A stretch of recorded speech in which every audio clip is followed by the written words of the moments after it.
Stop.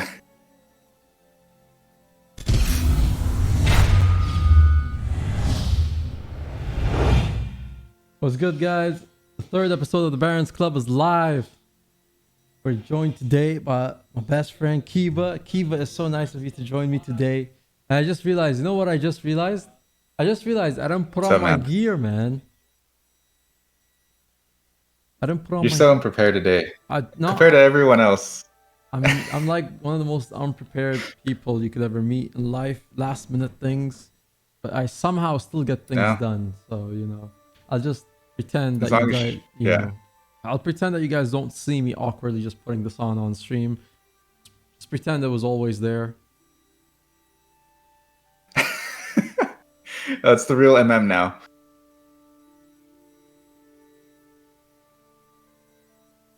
There we Does go. that clown not get flat? Oof. Does that what? I said, does that crown not get flat? No, somehow. So I try to put this thing between its sides, so like it doesn't get messed up. I'm pretty sure I need to buy one at some Makes point. sense. Yeah, no, definitely. You need to get like a real one. Like just go to one of those vending machines, buy the gold, and then smelt it yourself, so that way you get a gold crown. Gold crown. I was actually looking There you up go. on Amazon like which crowns to go for, and there were some pretty cool crowns. Like ones are even going for like $200 or something. And then I saw this one, and I was like, honestly, it's better to keep it a meme. So I went for this one instead. True. Very Barut, true. Baruto is saying this is the MM we know. Yep, that's me, one and only.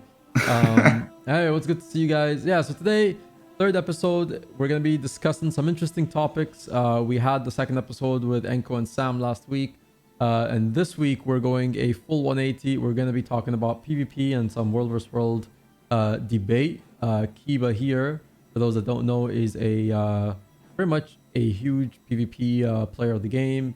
He's been pretty much doing that for most of his time in the game, and of course, at one point, he's even been a commander for World vs World, but not the blob commander. No.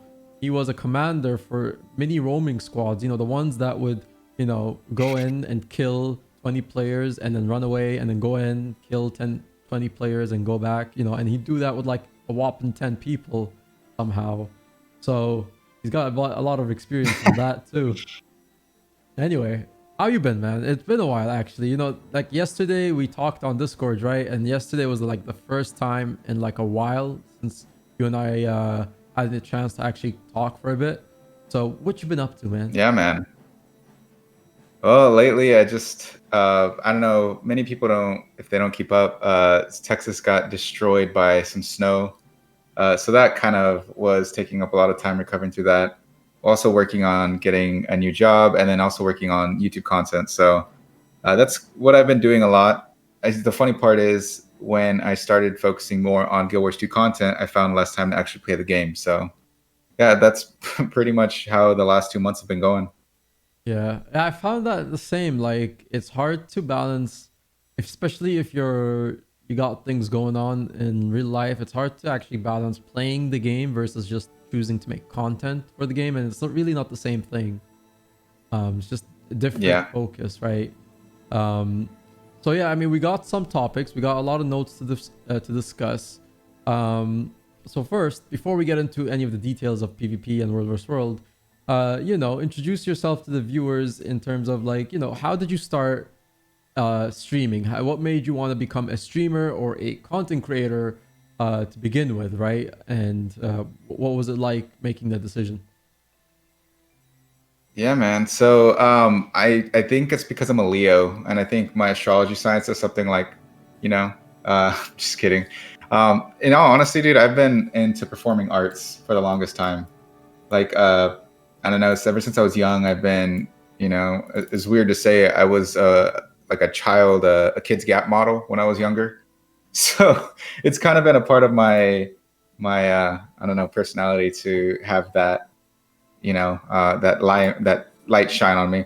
But then also playing Guild Wars 2, I'm very passionate about it. I noticed that there was a little bit of a drought coming into the game with events in North America, especially. So I really wanted to just to just take it a step forward and just be a positive impact on the community, which is kind of where I started, and I think that's where we're going. But that's why I originally started to stream. It just wanted to one, share my knowledge of the game, share my love for the game, and then also just create community events for everyone to either enjoy by participating or enjoy by watching. Fair enough. Fair enough. So it was kind of like you noticed there was something missing, and you're like, I could maybe do that for the community, and you basically kind of filled the gap that was missing. Uh, and I guess that's really how it came together for you. Yeah, man. So when I was living in California, one thing that I noticed that Rom, I don't know if many of you remember, he is a player on EU. He was a big PvPer and he made it through, I think he won a couple world tournaments. But as he was doing weekly 2v2s for the community, giving out ArenaNet sponsored gems, things like that, I noticed we didn't really have anything like that for NA. So what I decided to do, I mean, you were part of it too, but just so the community knows, and I decided at that point in time where, he would kind of help by sponsoring these tournaments that I was going to create, and I would just create them and do a lot of the admin work, which got me Yeah. a lot of attention from ArenaNet. So that's why they ended up sponsoring me, and I became a partner by doing a few of those. And yeah, that's pretty much what I decided because I wanted that to be on North America. I didn't want North American players to have to experience that by moving over to the EU servers. Fair enough. Okay, yeah, I remember that time as well. Like you were coming up with quite a few tournaments like under, and like they were pretty frequent too. Like what was it like? You were doing at 1.1 every month or something. And around that time, right? I remember you got your partnership because you were basically doing something that for a while wasn't really being done. I like we know that there's a lot of PvP tournaments that get hosted, but usually those weren't being streamed, or if I think at that time Teapot really had not even gotten into PvP as a focus, and so you were basically that gap that was missing for that time. And I also think that a lot of the tournaments were around 5v5, which is great. But I wanted to do something different, which is why I started the 2v2 league. I think it really just, I mean, obviously now ArenaNet has the off seasons for 2v2 and 3v3, but at that time, there wasn't really anything in the game that made, it enjoyable or even where players could access some sort of tournament for that. And so that's when I think it was actually right after the first 2v2 tournament that ArenaNet had put as automated tournament when I was like, these are fun. They need to be more frequent. Let me just create a community event. Fair enough. Yeah. And okay, so that makes sense. Like how you kind of from there also moved into content creation. I can't remember, but you were kind of creating content around that time, right? Or somewhat of content, right? You were kind of like the early days of Keyba before the days of like your Yeah. guides on YouTube. Yeah, those back in the day, man. I was really trying to do like some roaming highlights, some like van style, I don't know, world v world content. I didn't think it was that good in all honesty. Like I was trying, but now that I'm being more self-critical, like that content was pretty dry compared to like, I was such a new individual when it comes to content creation at that point. But yeah, that was back in the day when I was really going into some roaming videos. That I was look 10 years younger without the beard. yeah. Nice. I feel like everybody looks younger without the beard, right? Um, I don't know. That's a thing that happens. Um, Yeah. okay, yeah. So how did you get into Guild Wars 2? Like, so we talked about like you being a content creator, and what put you to becoming one. But how did you find Guild Wars 2, and what made you want to play Guild Wars 2? So what was really your first experience as a Guild Wars 2 player? Yeah, man. I've been a gamer, I'm sure, as you and many of the community. We've all been gamers for our whole life. It's just a matter of transitioning from one game to another. And at the time, I think it was 2012. So I was in the Marine Corps and living in Hawaii. A lot of my friends at the time were hyping up Guild Wars 2 for me. I never really played Guild Wars 1. So, it was something new. And I really enjoyed when I watched videos at that point in time, like the combat system, because coming from like World of Warcraft before, where everything was tab targeting, and it was like I don't know, it seems somewhat in between like a turn-based system and to what Guild Wars is now. It's like right in the middle. It made me really enjoy something that had like a League of Legend-esque combat system with the targeting, the AOE abilities like that, but also the dodge rolls, the blocks. So that was one of the reasons that I was like, okay, let me play Guild Wars 2. My friends want to play it. They want to make a PvP team. And these are like my real life friends, not like online friends. So, from that point, we made a team. We sucked, whatever. Like we weren't good, but it was fun nonetheless. And yeah, so I mean, from there, I got into World versus World because they all quit at that point in time, which kind of demoralized me from PvPing. So I got into World v World, and that was a whole new level of entertainment. Um, and so that's kind of what kept me going, was that obviously, that's how I met Kara, which is my wife now. And I can say honestly that this is the longest game I've ever played in my life. It was one of the first. I was also kind of proud of the fact that I jumped into Guild Wars 2 when it was vanilla. So this was also the first game that I ever played where I started right on the day that it released. And I think I keep that as like a token of pride, where I never want to give that up either. Fair enough. Yeah, it is. It's fun to like be a part of the game when it first comes out versus if you jumped into the game it does make a difference. I definitely have to say. For me, Guild Wars 2, like following up from Guild Wars 1, the whole transfer from both games was fun, and getting to see the beta tests and the various other times they let us play the game before it went live. And then leading into the game, yeah, the first few years of a game are usually one of the most exciting times. Do I agree?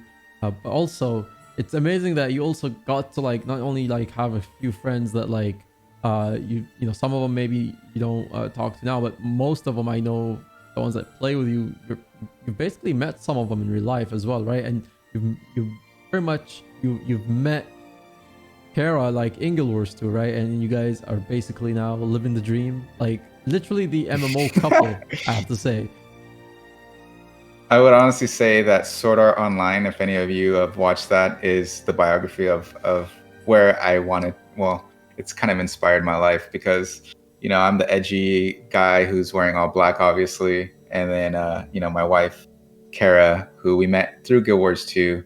We ended up meeting in real life. Funny story. I'll tell everyone about that, at a later date. But yeah, here we are. 8 years later, happily married, and we've met a lot of people. I think I've met around a total of 12 or so people in real life. I mean, I see Rosaka in chat. I met him in real life, and so I really take it upon myself, if I meet a friend, no matter if it's through a video game or if it's in real life, like I'm gonna meet them in real life. I don't find the difference between a physical and a virtual relationship, in all honesty.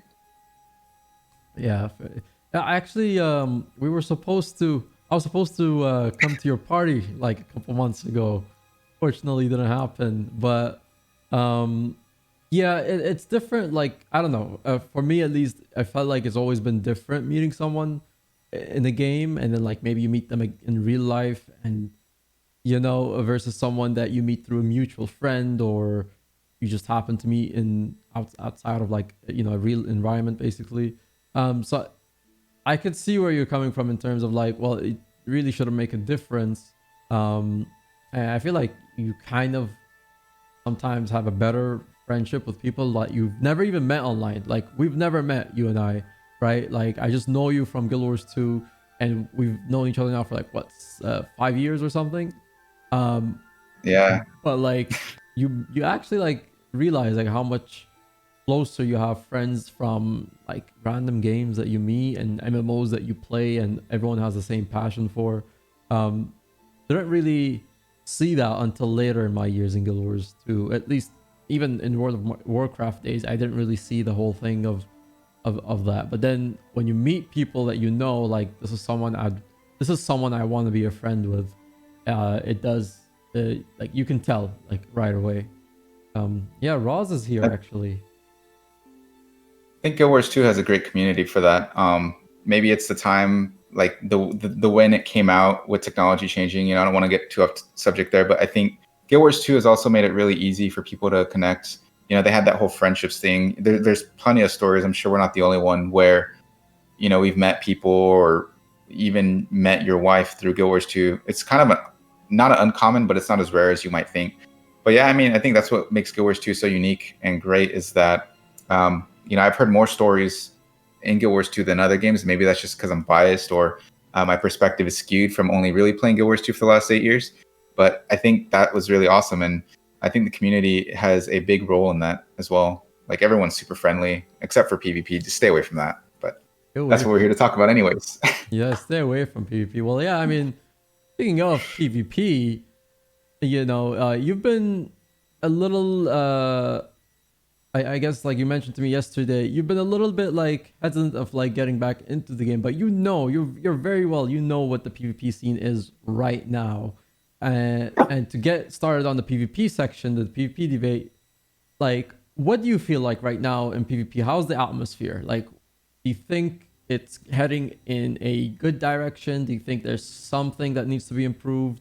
What's your general outlook of it before we dive deeper? I mean, PvP hasn't changed in, like, for the most part. Conquest, they've added new maps, but overall the objective hasn't really changed, which I'm okay with. I know that some people may want like a different game mode, but in all honesty, we did have something like that with Stronghold and it flopped. Everyone went back to Conquest. I think the mechanics overall and the underlying fundamentals of PvP are good. What kind of makes it not so great is the double-edged sword of Guild Wars 2 mechanics, where because we're so focused on a 3-node system where you have to take over these objectives and they're kind of small, it makes it really easy for specific professions that have a lot of AoE damage or pressure in general to just kind of overwhelm the other team. And then it becomes a matter of, okay, well, who's going to just throw more, AoE bombs on a node and who's going to stand in it longer. So I think overall, that's kind of where the state of PvP, the underlying fundamentals of Conquest is fine. I think that could carry on into the later stages of Guild Wars 2. But where I really think that they need to figure out is minimizing the amount of damage, especially AoE damage and passive abilities in the game to make it more engaging for players. Fair enough. Yeah, they haven't really. I mean, we've seen this now. Like, they haven't really introduced any game-changing PvP maps. I mean, we have what's it called, the Capricorn map, right? And that's a little bit different, where you have a side node that gives you an extra 25 points every time it goes up, right? And then it increases every now and then. But at the end of the day, that still feels similar to any of the other PvP maps, right? Where you are on Legacy, if you kill the Lord, that's an extra 150 points right off the bat. Or if you're in Temple has Stillness and what's the node at the bottom? Cap all 3 points. Tranquility. So at the end of the day, Capricorn might be slightly cooler in terms of like the appeal of the map. But yeah, it's kind of like another map that has just an extra bonus for players. But what did you think about? I remember when they released the champions, right? And the fact that they made a map dedicated to, kind of destroying like the other opposition's like base, and it takes some elements from Guild Wars 1 GVG. But what did you think of that map itself that they released? I mean, that map was released when? Was it in Heart of Thorns?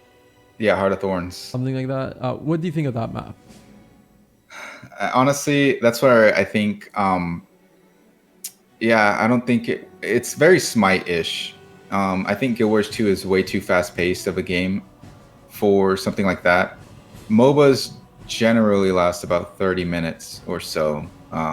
League of Legends, Smite, I don't know if Smite does or not, but I know games where you're having to attack a base or a fortress, kill off a node or whatever, those are kind of slow-paced games. They ramp up. And, That's why you have with League of Legends, you have like the level 1 through 20 system. You start out small. In Guild Wars 2, what it just seems like is everyone with supplies or whatever, the fact that everybody can just run into the middle of the node, fight each other, and then as an individual, you can just go break a door. I mean, these things last 3 minutes. So I don't think, like, fundamentally, maybe if they were to really look at that game mode, take a step back and try to revamp it. Right now, it's not good at all. Personally, that's how I feel. That's why you don't see a lot of tournaments around it or players engaging in that stronghold game mode. But if they made it where the bosses at the end or whatever the nodes, if they did like a trifecta where they had like 3 or 4 bosses until the final boss, to slow down the game a little bit, maybe it would be better. But right now, as it stands, I don't like it, and I think it was a good attempt. Don't get me wrong. I love the fact that they tried something new, but it definitely failed, and they never adapted to it, and they never changed it. They threw it out there, and it's actually kind of been the same mode ever since the beginning of its release. There has been no updates on it. So is it the fact that it's kind of like a fast-paced, it's still pretty much a fast-paced map, or there isn't much to counter once because once I think your team activates their champion, it's pretty hard to stop them, right? I mean, and at the point that a team would activate their champion is the point in where that team would probably be zerging or something, right? They've at least attempted to form a comeback or like quickly try and counter whatever the other team's doing. So is it because the map is fast-paced you think it fails because it fundamentally doesn't give chance or leeway to really like take something by surprise, or do you think it's just really to do with the map mechanics itself? I think overall it's everything. I think it's map mechanics. I'm just gonna. I love to cross-reference different games that do the same thing, especially with like Stronghold, where it's the MOBA style of map.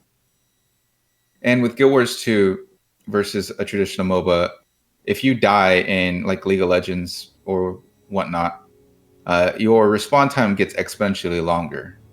So realistically, if I die or if we wipe a team, then in that game, even if we're losing, if we end up wiping a team and the respawn is like 2 minutes long, we could actually come back.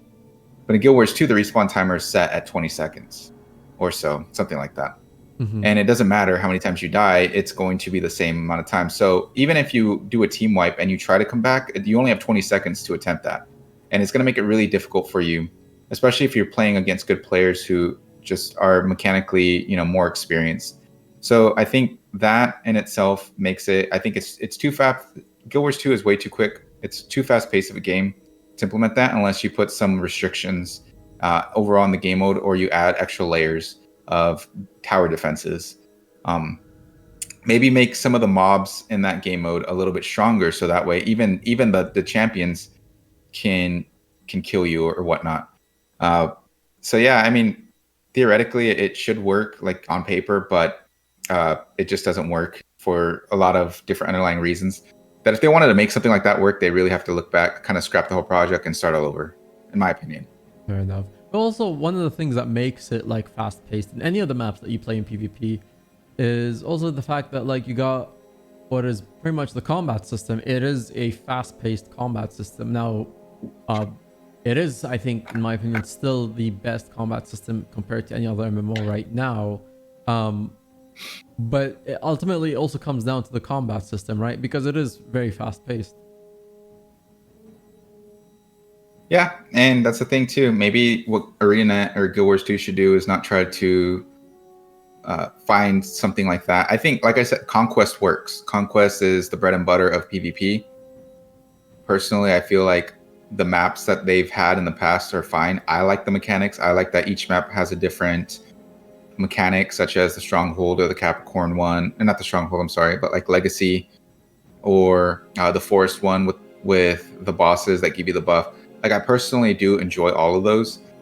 What I have an issue with is the amount of passive abilities or the amount of AoE pressure that one class can do versus another, because that really does take away. Let's just use like Warrior, for example. because obviously as you might know, or hey guys, surprise, I play a lot of warrior. And by playing warrior, especially like if I want to be a DPS spellbreaker, I'm just throwing out a random class out there that don't take this like just very surface level. If I really want to, I don't really have a lot of AoE pressure aside from like the full counter, right? Full counter is somewhat AoE, but with regards to like a lot of my skills, it's it's like I don't know, very weak compared to say a necro that can put marks from 1200 range onto a node, and even a scourge that has a lot of barrier application, or just the F skills on a scourge can do a lot of AoE damage without you even having to have a target locked on. So to me, it requires less effort to play that scourge, and by requiring less effort, I can maximize the effectiveness of that. Whereas warrior, it may require me to focus a lot harder. I may have like sweat beating down from my head at the end. But even still, even when I try so hard, I may only be 75% as effective as that scourge. And so that's why I think that's where the problem really lies, is maybe a little bit more of the balancing around those specific key abilities. Yeah, and that's actually been a long time problem for the game, right? I mean, especially ever since the introduction of HOT, we've been going through so many different balances over the years. I mean, before HOT, there wasn't even much of a balance. Pre-HOT, pretty much everything was power, right? That was the way to go for almost everything in any game mode, right? And when the HOT came out, they pushed finally the meta to change to something different, and that difference was switching to Condi. And now we're in that era of like post POF, where we're pretty much now going back and forth between power and Condi, and different specs offer different variables to their build. But that's been the key issue, right? Balancing. And in at least the last year, if you remember, in early 2020, I believe, was it May 2020 or April 2020, we had the first, I want to say first balance patch, but the first PvP overhaul patch that like kind of changed some things, right? I don't know if you remember. It came around the same time as I think Moda was about to kick off, and that was, I think, something that they were kind of considering in the tournament, right? Teapot and they're all like checking whether or not there'd be some changes, and some of those patch changes, for example, weren't really necessarily nerfing many classes. Like Condi Herald, I think, did not really receive much of a nerf. Condi Herald was still pretty good. Tempest was still pretty much what it was, and of course the Glyph is still a very OP skill to use if you'd like to revive somebody on the spot. Something that we've even seen in the tournament was heavily used, right? Like, I mean, all European teams, and I think at one point even the American teams started using the Glyph, and that was basically prolonging fights longer than usual. Just to give some examples. So what would you say the balance patch, at least post May, or in the last 2 months or 3 months, we also received one more PvP patch. Do you think it's heading towards a good direction, or do you think it's still not changing much? So obviously take this for the amount of time, just prefacing, that I've actually been playing Guild Wars 2 and paying attention to what like the meta is, things like that. It's only through dailies now. I log on the game, I do my daily. For the most part, I'm focusing on the other content. That's how much PvP exposure I get now. But I have noticed a lot of patterns where there's certain classes that are out right now, and I don't think anything's really changed. I think the balance is I don't see a good direction yet. Obviously, that could change with End of Dragons coming out. We don't know yet. But right now, as it stands, from what I can tell, it's just a matter of, it's the same thing fundamentally. 5 months ago, whenever we did have the overhaul, we had renegades just dropping a bunch of AoEs on nodes, and everyone got upset with that. Now we have scourges, Mender scourges. I'm pretty sure that that's something that's been popular. I've been fighting a lot of those lately in my games, and those are very annoying to fight.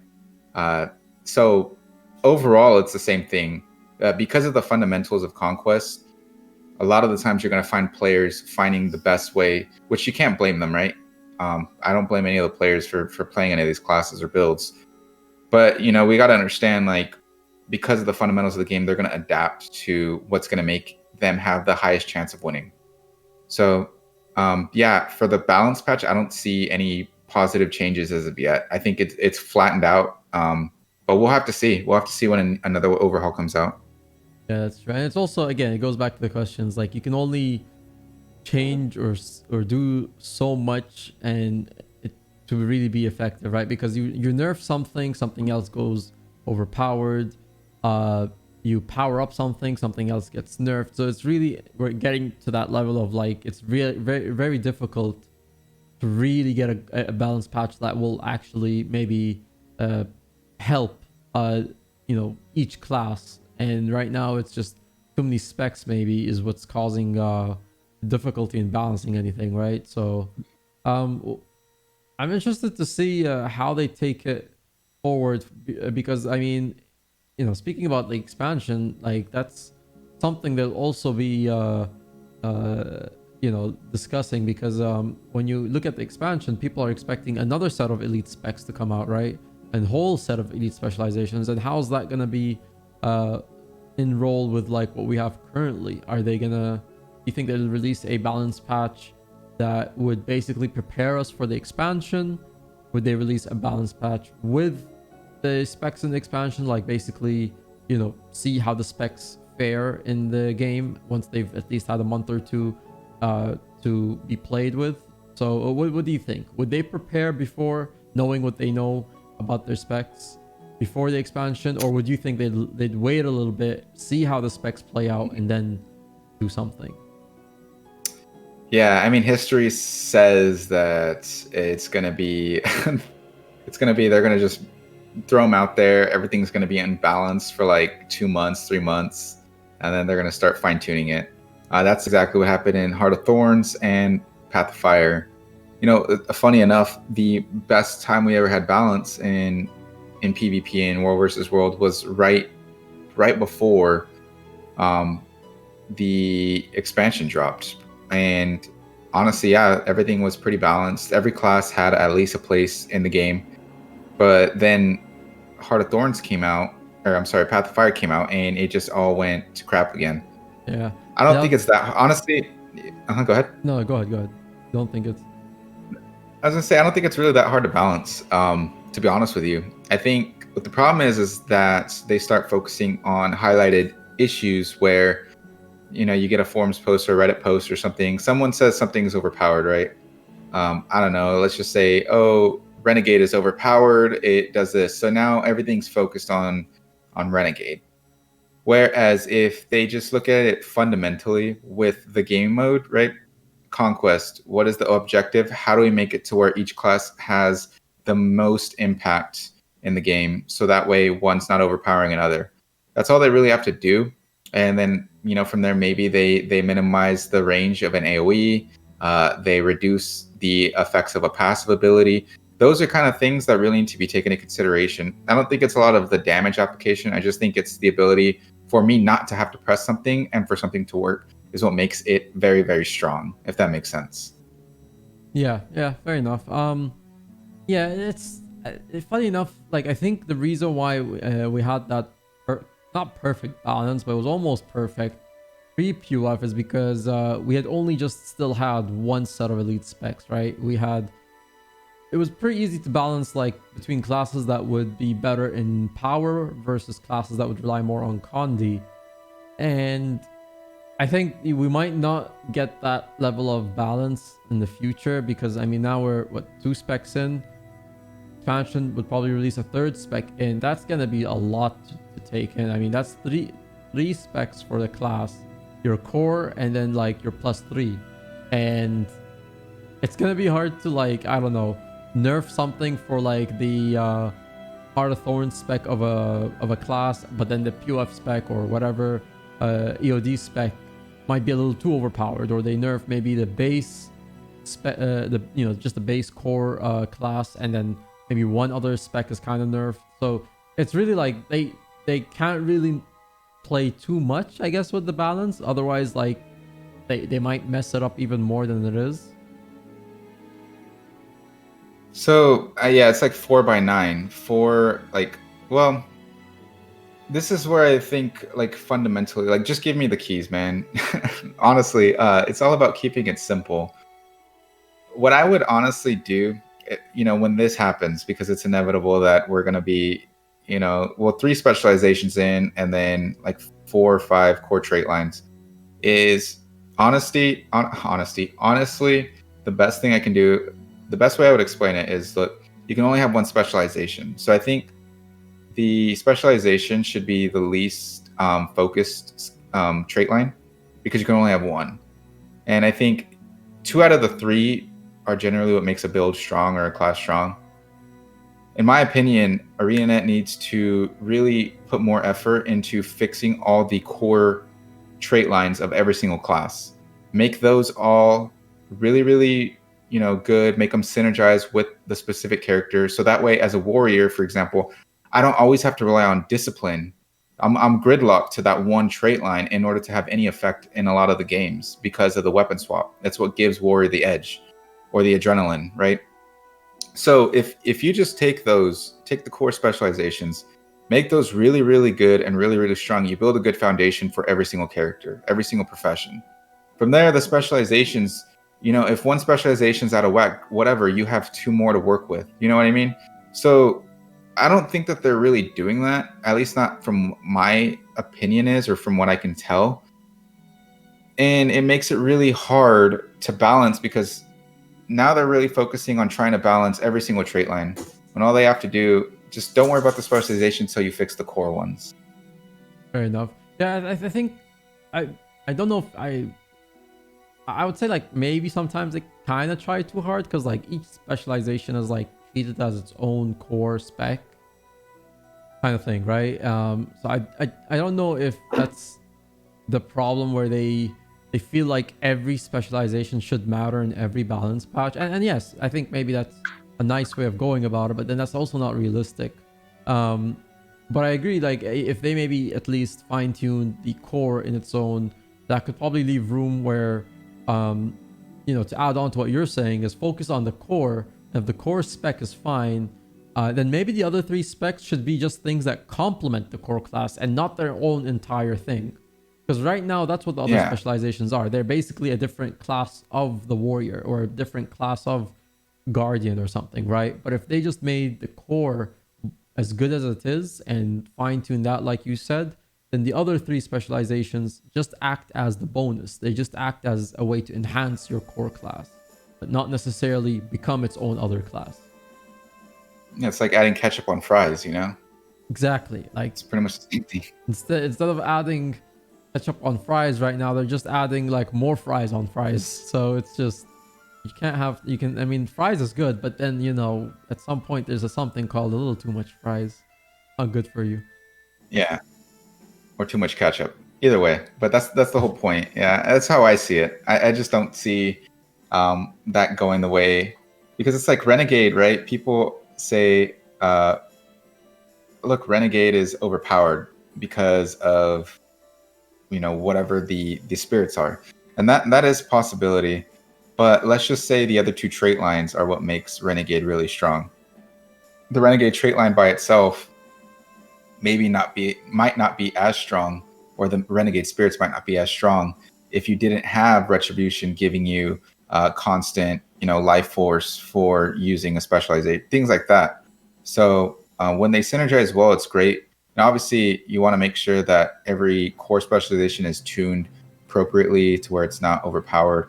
So that, I think those are 4 key elements that I would do in order to make just overall conquest more,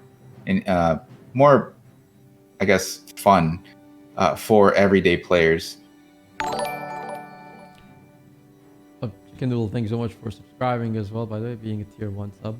Um, yeah, I think, again, like the balance in itself is its own form, but then, like you said, it goes back to also the maps. There's nothing right now that, as a map, they haven't really changed anything that's a game changer in PvP. All the maps are essentially the same, but each map just comes back with its own bonus. And I think maybe, like you said, that also ties in with things where, it's not just the balance of the game, it's also the maps themselves, and maybe, like you said, the revival time. It does not give room for different like plays to be made in a team, right? Like If it's a very good team up against another very good team, and we've seen this, right, in ATs, we've seen this in other tournaments. You will have maybe 2 or 3 comebacks within a single game. Even though the 20 seconds is too short to do anything, a team that could be 100 points up can sometimes end up losing the game. They might end up like getting caught up to, and the team that was down 100 points sometimes could end up overtaking and then maintaining their game.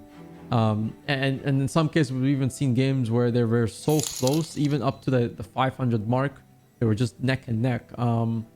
It's not like I would say like there isn't room for a comeback, but I would say the only way it works is if both teams are equally skilled right now. And I think your reasoning of like the comeback is not enough time because of the 20-second or 15-second revival is due to the fact that, well, you're not always going to have a top tier team against another top tier team. Sometimes you just have top tier players, but then the other half of your team is maybe average, and then you're up against another team that just has slightly much better players. That makes it difficult in those times to really make a comeback, especially maybe for a casual who maybe comes into the game and everything's too fast paced and maybe too overwhelming to them. So I think that's also where you're kind of come from, right? Like the fact that maybe the exception is top tier teams can make a comeback, but other players on the average, which is the majority of the player base, they don't have 20 seconds to make that thing happen, right? Kind of like, I mean, there's a lot to like, get into there. The biggest thing that I was talking about with the respawn time was only on Stronghold. Like, I don't think it's a problem in Conquest. Kind of what you were saying though was like with the teams and everything.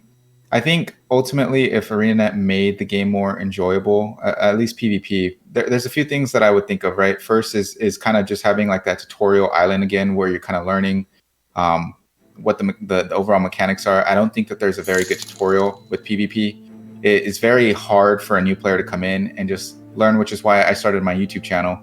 I think that there is a lot of people that want to be better at PvP. Maybe they don't want to be pros or they don't want to be in these tournaments, but they do want to get better. I feel like it has the potential. I've had a lot of friends who are like, look, I'm just a PvEer, but I like to PvP occasionally. It's just very hard because there's not a tutorial or something that gives me good instruction on how to use my skills or, overall the fundamentals of the game. And so that's why, I think it discourages a lot of people. I've also heard people just don't want to step foot into it because they're discouraged and they're scared of PvP, which is fine as well. But I think ultimately what is important is trying to get them into it, because what's right now, like you said, right, there's a lot of top tier players and top tier teams. There's nothing really in between. You're either going to have somebody, there's like a huge skill gap, which is why we end up getting those big snowballs. I don't think respawn timer, like you said, is going to have an effect on that. What I think is going to be important is trying to bring more of a population and bring back old players, because then we're going to have a healthier community. And so people who are at a average skill level or just a new novice player are going to fight new players more often. Yeah, it may be chaotic, right? It may be like 2 people with blindfolds swinging fists at each other trying to hit, but at least the games will be closer that way. You'll have 2 people swinging fists with blindfolds versus one, and one's an MMA fighter that fights professionally. And that's where I think, we don't have that in between. So if we can get that, if ArenaNet can also give quality of life where new players have a better experience, then I think ultimately we can get back up to that. I don't think that they need to focus on ESL or Pro League or esports. Personally, I think esports is in the North American region kind of a flattening industry anyways. So I think you want to engage in the players you already have. Fair enough. Yeah. And I think, interestingly enough, I think that would be something to tie into the upcoming Ender Dragons expansion. I think that would be a great suggestion, like you said, maybe having some sort of introductory like island or PvP simulation, right? Like you can have like an instance where you enter and you kind of do PvP with bots or something, at least to train you or something, get you into the idea of what PvP is like and what you should expect. So that's something you would probably like want to get into for the expansion, right? Something that maybe they could offer up. Well, the funny part is they had it, and I don't know why they decided to change the Heart of the Mist. When people first got into the game, there was a tutorial island for PvP. Like it was there, and they took it away, and then they changed Heart of the Mist. Heart of the Mist, in my opinion, now is way more confusing to get into as a new player. You know, you get into it, you have all these different islands, these waypoints, you don't know where you're going. Like it's just overwhelming at first, in my opinion, if I was new. Versus the old way where you log in, you get in, and everything's just right in front of you. You don't have to turn left or right. You see the trainers, you see the mobs, like no waypoints needed. You just walk through. It was easy. So I think they need to go backwards, in all honesty, if they want that community again. I actually Back when, go ahead. I was gonna say, like, I actually forgot that, like, yeah, the previous Heart of the Mist map did have like a training section. Yes, you're actually right. I kind of forgot about that. Yeah. But it wasn't like, I don't know, was it detailed? I can't remember how it was, but it wasn't that detailed. Wasn't it just like you just like go up to an NPC and fight them, and it was like just different like class NPCs that you fought? Wasn't it something like that, right? Yeah, it was super easy. It was like those bots, right? So even the original Heart of the Mist, once you got out of there, you could go, you were in this area with the portal, and you just walk straight, and everything's kind of around you in a circle. So like if you wanted to go fight the professions, you just walk one direction. If you wanted to go to the trade post or whatever, you go to the next direction. And then if you wanted to go fight or do the dodge roll bot 3000, you go to straight. It was just, the layout was simple, which I think was better. You have, I see Ario saying it's very confusing. You don't know what much of it's for. It's cluttered with visual effects. I do like some of the aspects, like the tournament winners you see there at the beginning. That's cool, but they could have just put that right in the center of the old Heart of the Mists. Yeah. So I think fundamentally, there's just no tutorial, nothing, anything like that. And yeah, I mean, that's why I'm really trying to help, because like I said, I think there is a large player base that they don't want to play, they want to play PvP, right? But here's the problem that I find. Your time is worth money, right? If I said, "Hey, give me an hour of your time for free," you'd be like, "No, bro, my time is worth $100, whatever. Like an Yeah. hour of my time is worth $100, right?" Okay, well that's fine. That means that if you were to do anything, you would need that reward of $100. And with PvP, it's like I don't think it's a player that necessarily doesn't want to go into it. They just don't think it's worth their time because either the rewards aren't there, the fun isn't there, whatever the case may be. How do we make it worth their time, right? How do we make it so that you want to go in and you want to play, regardless of if you get paid or not? A reward. There has to be something that your time is worth to put in 15 minutes in a game, or even like 3 hours straight of a game, if that makes sense. Yeah.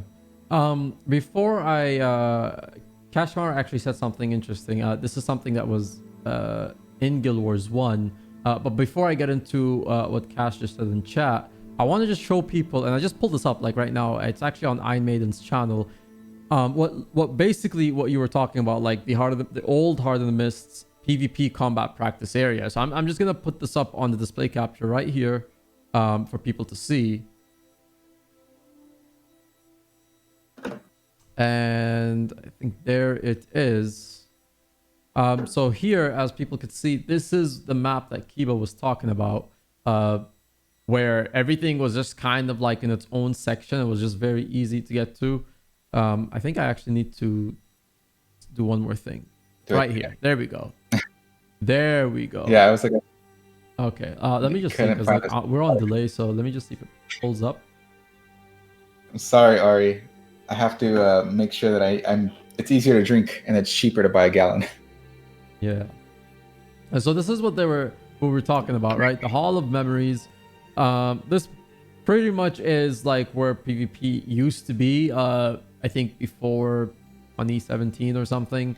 And this is the combat practice that he's talking about, right? This area right here, combat practice. And yeah, you could just go there, and I think this is what you're talking about, the introduction to more or less the classes of PvP, I would assume. Yeah, like look, there it's right in front of you. You don't have to go out of your way to find it.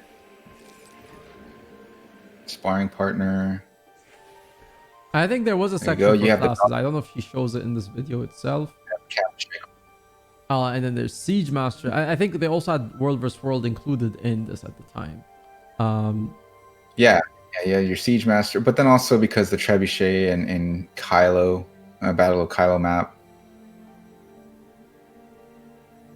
Yeah, this was the old one. So it's not shown in this map, but there was a section where you can fight off the actual class specs. Like there was like NPCs around each other, and like if you entered the like a small section where the NPCs in, like they'll start attacking you, and then you'll have to like defend yourself. So there was one for Necromancer, Ranger, Thief, and whatever. So they're all like next to each other, and they all have like a small space for themselves. And if you entered their small space, they attacked you, and then you defended yourself. So that's the one that Keyba was saying. I guess they kind of had that in the new map, did they not? But I get what you mean. It's very confusing. The new map is really a cluster, and if you actually don't have Heart of Thorns, which requires gliding, you actually can't reach up to some places in that map without Heart of Thorns, right?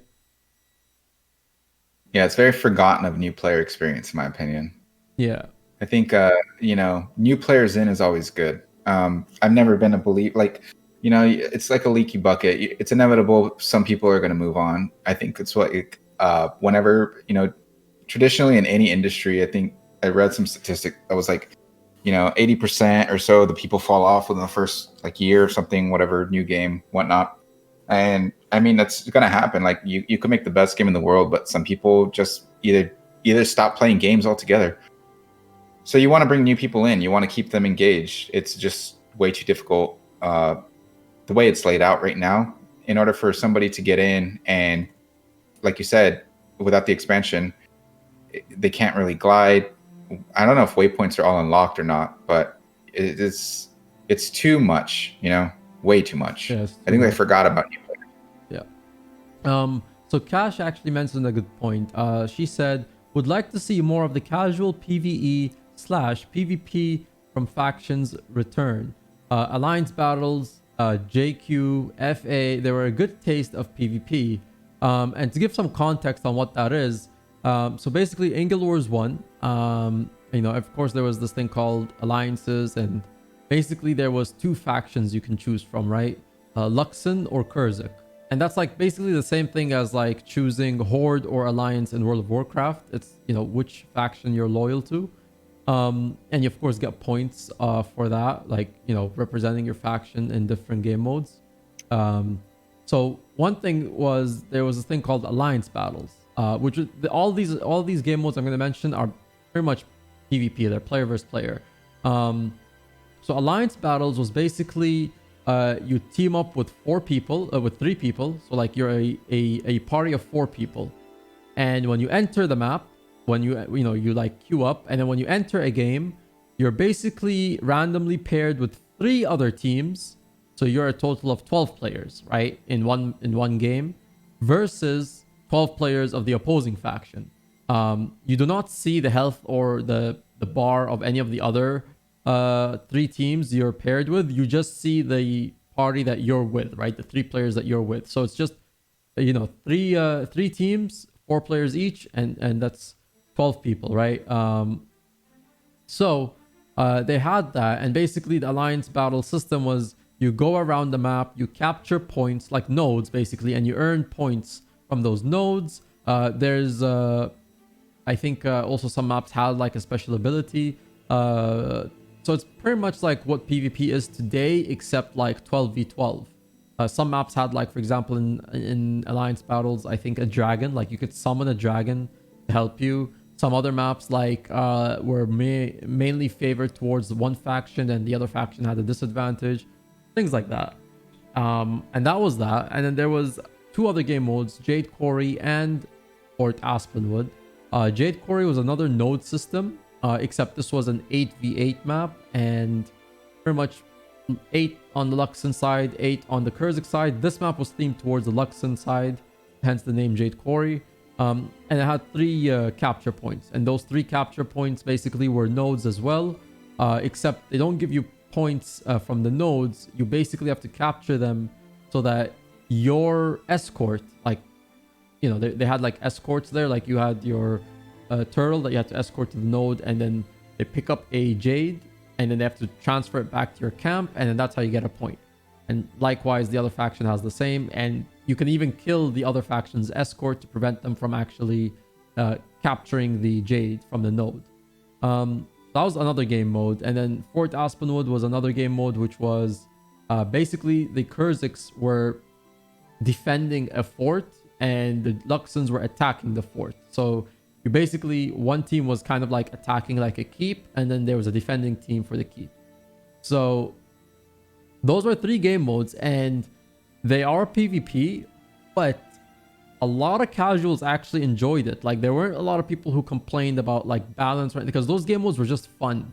It wasn't anything to affect your own personal ranking system or your PvP rank. Those games were just PvP game modes that were just extra on top of whatever PvP we had in Guild Wars 1.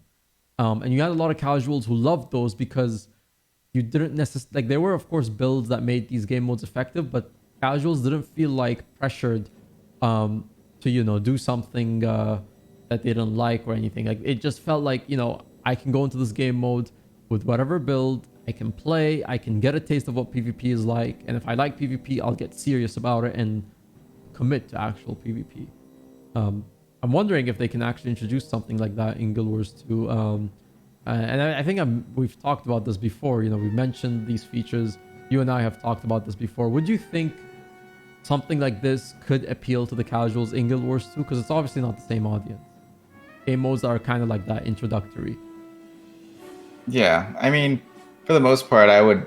The fact, I don't want to just make it, point. The casuals could seem derogatory, but I just think in general, like, the way to reference it is like just people who aren't playing 3, 4, 5 hours a day every day constantly. Like somebody who logs in once every day or once every, few days, or just a weekend warrior, effectively.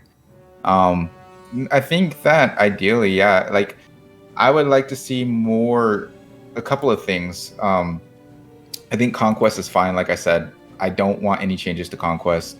I don't even want anything remotely in the same realm of Conquest in a 5v5 game mode to be out. I think Conquest is the ultimate 5 versus 5. So anything they try to do, well, let's just do a 5v5 Stronghold version 2.0. It's a waste of time, in my opinion. I think what they need to focus on is, like you said, like alliance battles, real GVGs, 15v15, something with a little bit more larger scale that will bring back a lot of with the PvP balance, because I know for a fact that will bring back a lot of players. And then from there, you could possibly have people who do crossovers, where more of those 15v15 players go into the 5v5 realm, which increases the overall population. That, I think, is important. I've been in a GVG guild, and I find GVGs are really, really fun. I don't think that restricting it specifically because of balance issues. I think obviously the players are smart enough that they're going to come out with their own metas. So yeah, ideally I would like to see something like that. I don't know what else. We have 2v2s and 3v3s. Obviously, I think Sonic Dad had mentioned it, that, to my earlier point, you just get a lot of AoE spam from, Guardians, Necros, and Warriors or whatever. So it's not as fun because it's using the same fighting style in a smaller map. So it's just like, this spam all over the place, all over, once again.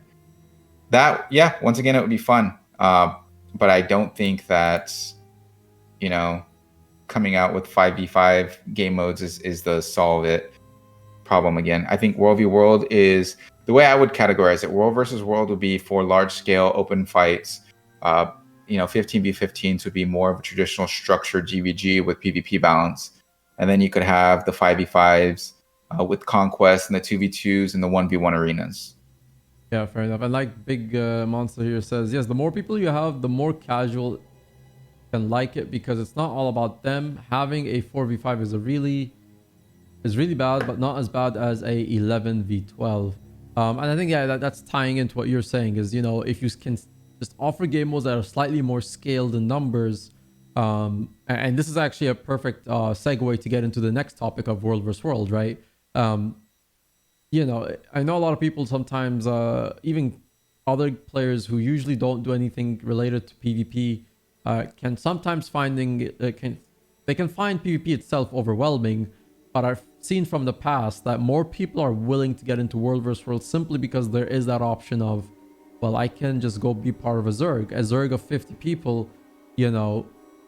If you're not very good at the game in terms of like at least the game mode that you're playing, if you're not good at World vs. World, it can be masked with like the other 49 people or the other, let's say, 30 people that are really putting in the effort, right? Because really World vs. World blobs is like that, right? Out of the 50 people, there's probably on average maybe 20 to 25 that are very good, you know, WW players, and then the other 25 are usually the ones that I don't want to say get carried, but the ones who are like maybe inexperienced, who are still learning the ropes or having the benefit of course, learning from the Zerg itself.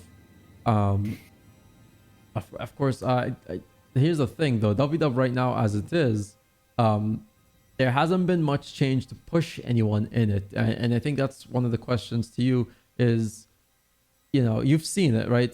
There's not been an effort in anyone wanting to go into WW because the reward maybe is not appealing. And do you think if there's something to change in World vs. World, is there something besides rewards to change to get someone in? Or do you think it maybe might be coming down to enough rewards to get someone hooked into WW? I think this is kind of a weird one for me, right? Rewards are very subjective, so maybe somebody might consider it's just like, you know, I could be content with the rewards as it is and that's worth my time. But are those rewards worth everyone else's time?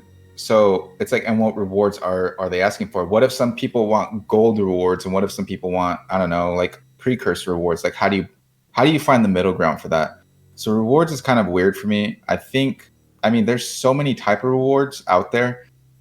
I don't know. I just think that there is, like, it goes back to the whole time thing, in my opinion. Is it worth my time? How I would handle World versus World is I would definitely do some sort of progression. I don't know if I would buff the rewards, but I would make them more meaningful. Like, and what I mean is I wouldn't buff the amount of rewards you get, like quality or quantity rewards, right? Because right now, if you get pips, you get reward tracks, right? You get bags for kills. I don't know. You get experience. You get reward ranks for ranking up. So you get a lot of rewards. Sometimes they may not be that good of quality. So people may overlook, you know, what they're actually getting because, you know, may be worthless. So maybe increasing the quality of rewards versus the quantity might be a way of going about bringing people back into World versus World. I would honestly as well downscale the maps. I think they're a little bit, which the mounts kind of made it okay. That countered my point. We have mounts. Like, why would you? Well, you know, I think they're really big, and I think it's very difficult when I was in World versus World to find the same amount of players anymore. We could be running around for like 2, 3, you know, 20, 30 minutes before finding a fight because the maps are so big and we're just running. It's like running marathons. So maybe making them smaller, also making it more engaging for fights. Right now, I feel like, okay, you get 1 point for your realm or whatever. I think when they used to have those PV or World versus World tournaments, that was pretty awesome. I think maybe going back onto those, giving unique finishers, something like that, right? Where you get a unique Doliac finisher that you can show off, or Doliac trophy, or even an emote or something like a gizmo for World versus World might be something that they could kind of consider to bringing more players back in. So there's a lot that goes into it. I think World versus World as it stands right now it's fun, but I don't know. I think people have too many ideas of what they want World versus World to be. You know, I think you know, XSplat, it's not about fights, it's about defending and taking land. That may be true, but if the players don't see it that way, then I mean, you have this conflict where it's not what they want it to be, so therefore they're not going to play it. There's also If the that fact, makes I mean, sense. to add on to that, I mean, while, yeah, fundamentally what it comes down to is, yes, you are basically defending and taking land, and that's what the concept is. You can't do that without a fight. I mean, that's essentially, you know, at that point, it really isn't interesting. Go ask any World vs. World guild, even the ones that are known to just be the ones that focus on, you know, taking land or taking keeps, PPT basically, right? So the guilds that focus on PPT, even they'll tell you they'll get bored if like they go around taking like 4 or 5 hours or something and camps and like they don't find anything interesting after that. There's only so much times, there's only so much you can take land without it just becoming a repetitive thing, and at that point it just becomes a karma train, and that's not even worth Cage. that's not even worth your time, like worth your time. Like K trains don't even make you that much money, at least as they do today. They don't make you as much as they used to before.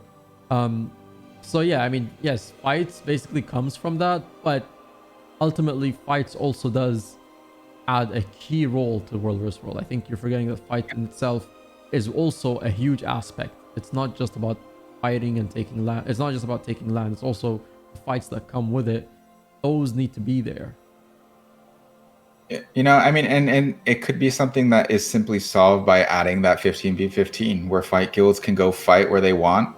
You know what I mean? And then world versus world guilds that really want to focus on that whole dynamic of protecting siege and things like that. I'm just saying, for me personally, it doesn't appeal to me right now as it is. I mean, and I don't want to speak for everybody, because I know there's some people that do like that kind of tactical game mode. What I would possibly do to make it more attractive to players who don't necessarily like it as it is maybe have it to where, and this is just like outlandish, but what if, right, Guild MM, I captured a tower, right? Let's just say I captured a tower, I claimed it for my guild, right? Now that tower generates profits for my guild, right? It's like 10 gold an hour, right? So my guild gets 10 gold an hour every time as long as we keep that and we defend it and claim it. Well, that's going to make me want to do that more, right? I'm going to want to protect that. Now there's going to be another team that comes in. They're going to be like, no, hell no, we want that 10 gold an hour. We're going to take that. And every time you scale up to like a tier 2 and tier 3, right, it goes to 10 gold an hour, and then it goes to 20 gold an hour, and then it's 30 gold an hour, right? You know what I mean? So like, okay, now we're going to get some crazy fights for these freaking towers or these camps or these sieges, because guilds are going to really want them because they're profitable. That's something that I would think. Now you're obviously talking. That's kind of like outlandish, but I'm just giving out ideas. I think it's important to brainstorm because, right, Sony, it may not be gold, right? It sounds like something ANET won't do. Well, you're right. Probably 100 times out of 10, they don't want to do that. But what I'm trying to say is, let's have a conversation where, hey, what if we added rewards to guilds that, for as long as they keep this tower under their control or their name, then they'll be able to get some sort of benefit like that. I don't know. Yeah, I think again, like I know a lot of people have basically mentioned, even if you ask anyone in the WW community now, and they will tell you like having a better reward system in World vs. World would go a long way. In fact, even more so than what, like, no, I don't think anyone, at least I can only speak from what I've seen in this Discord. So there's this Discord, like it's like a leaders World vs. World Discord.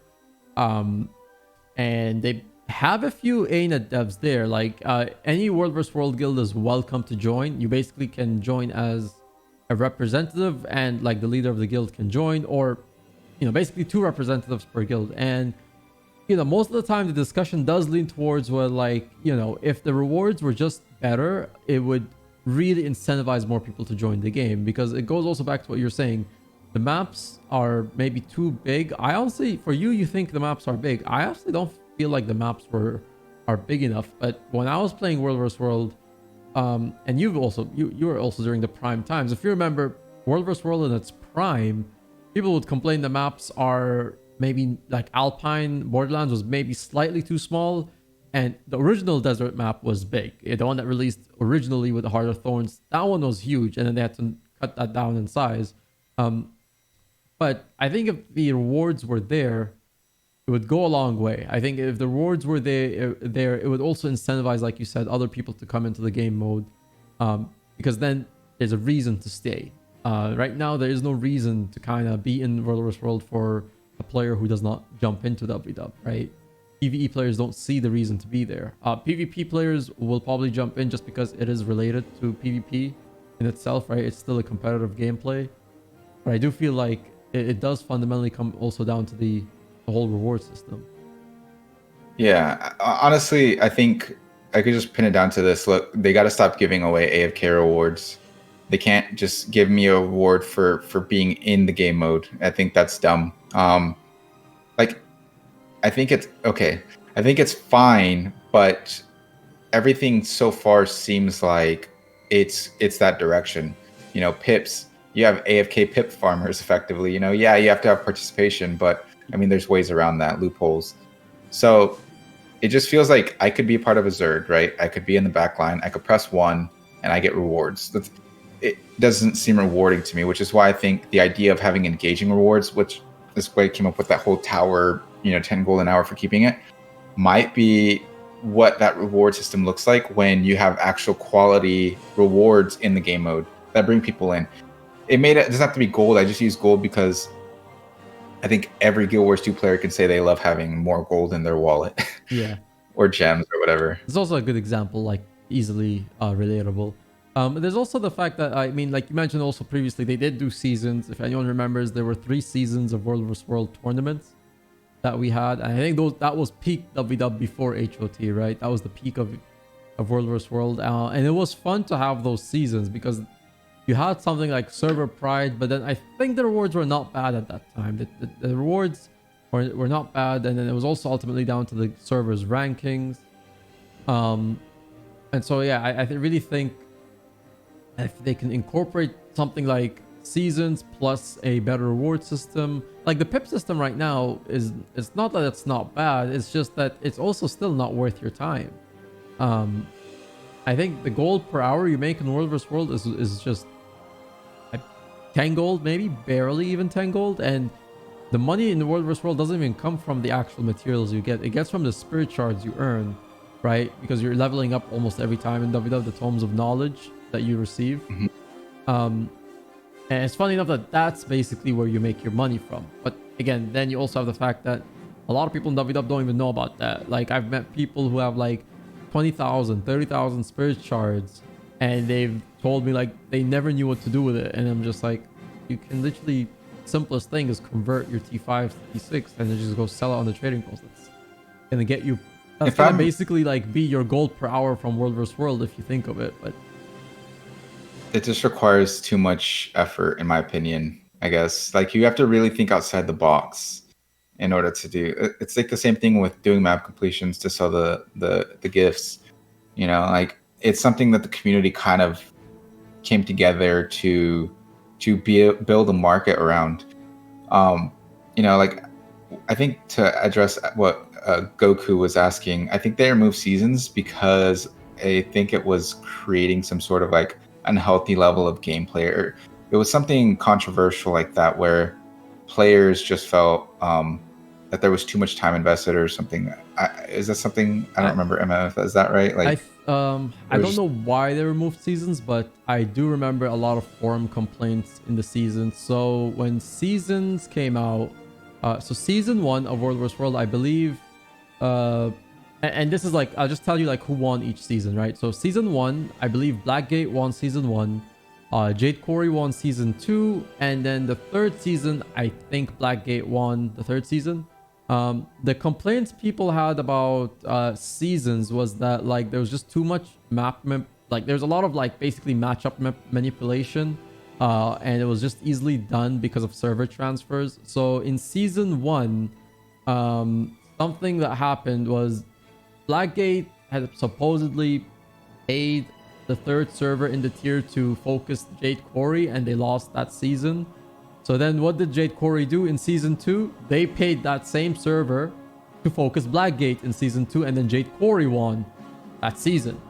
And then season 3, I didn't know that. Season 3 came around, and then that same server went and asked both servers who's going to pay them more to focus who. And I think Jade Quarry just said they weren't going to pay them as much as the other server. They don't care. And then that's what happened. And then Blackgate won the third season because of that. And then Jade Quarry, people complained that like, oh, it's map manipulation, but we did it in season 2.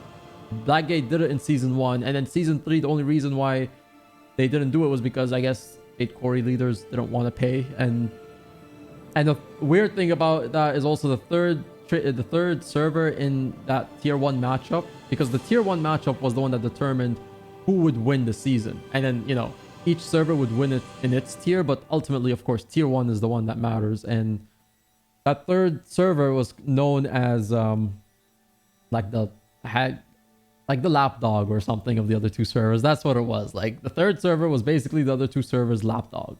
And Yeah, I think it was like Kashmar said. That's what I was kind of remembering, was that it was burning out commanders too. Like people actually stopped playing the game because they were so burnt out from these seasons. Um, yeah, that was what I think I remember, was population got killed because of it too. It's a good idea, but I also feel like execution could be definitely better with world versus world specifically. I think it's got a lot of potential. Like, in all honesty, there could be many seasons or mini fights, or I don't know, double reward windows, things like that are unpredictable, that make people like, okay, like, you know what FOMO is? I've recently learned about this term, FOMO. or like in depth, and it's like the fear of missing out, right? If you randomize certain events in world versus world, people are going to want to play it more because they're afraid that they're going to miss out on it, I guess. Like a random double XP or double rewards, or increase 1,000% magic find for like 2 minutes windows or something. I don't know. I'm just throwing out ideas, but Yeah.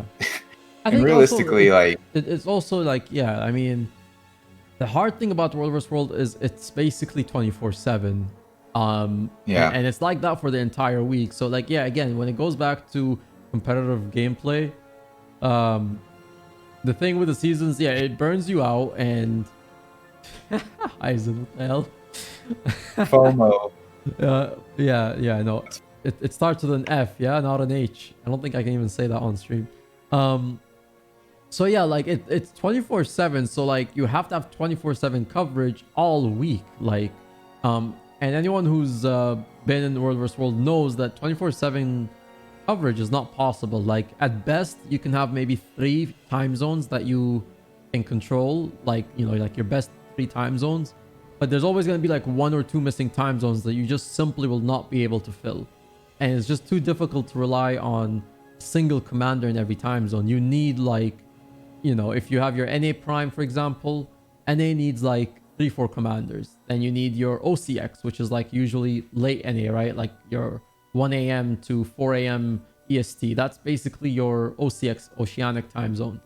You need another 2 commanders for that. And that's one of the difficult things to do, is that it's hard to find that many commanders in that time zone.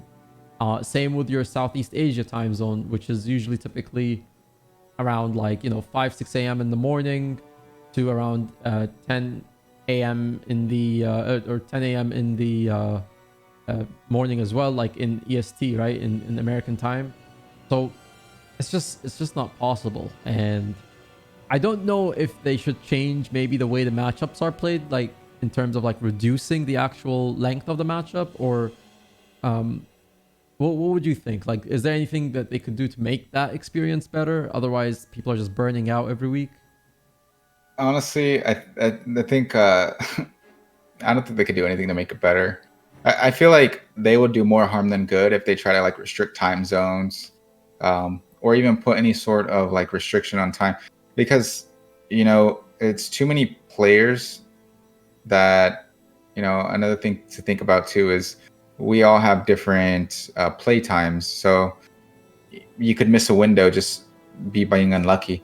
I think world versus world is great for its sandboxiness, but maybe if they incorporated something where it's more structured on the side, or like we said, I mean, it just depends.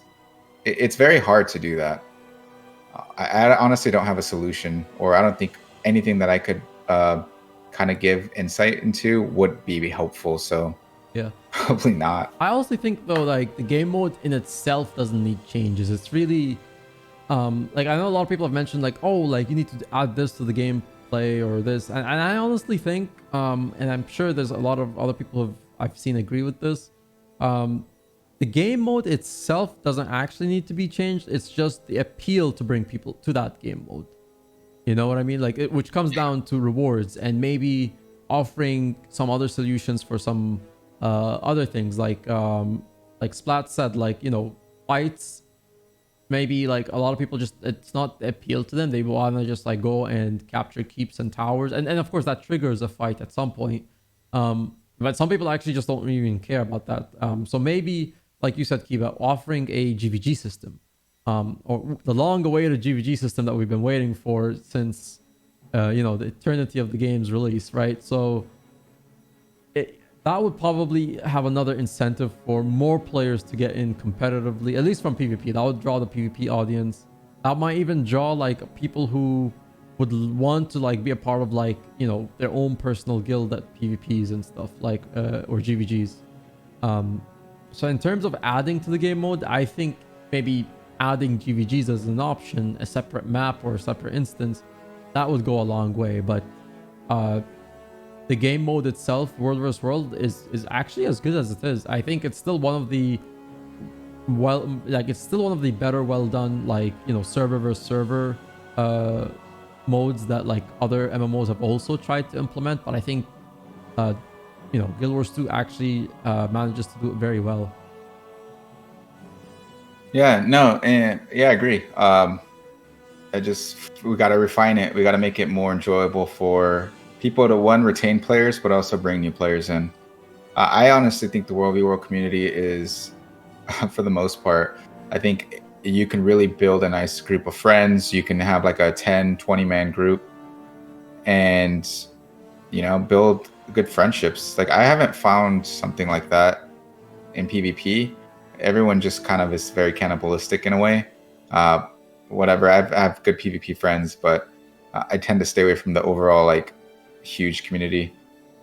And so, I mean, fuck, dude, I don't really know what I could.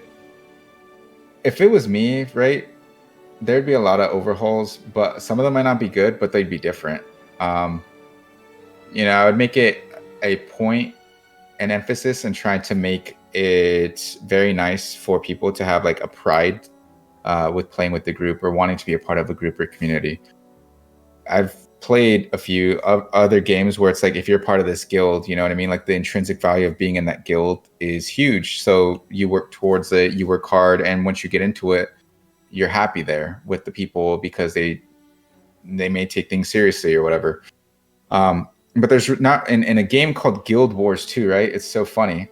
Yeah, it's one, yeah, you don't guild sorry, slots, and two, there's no guild pride. There's like, what makes it you know, beneficial, or what value do I have being a part of a guild? There's not really anything, you know what I mean? So yeah, and it was also actually I feel like something that's kind of missed. Like, I know a lot of people who hang out with discords and their own PvE guilds, and, you know, like those large guilds, right? Or even like your small family-sized guild that's like only 100 people or something.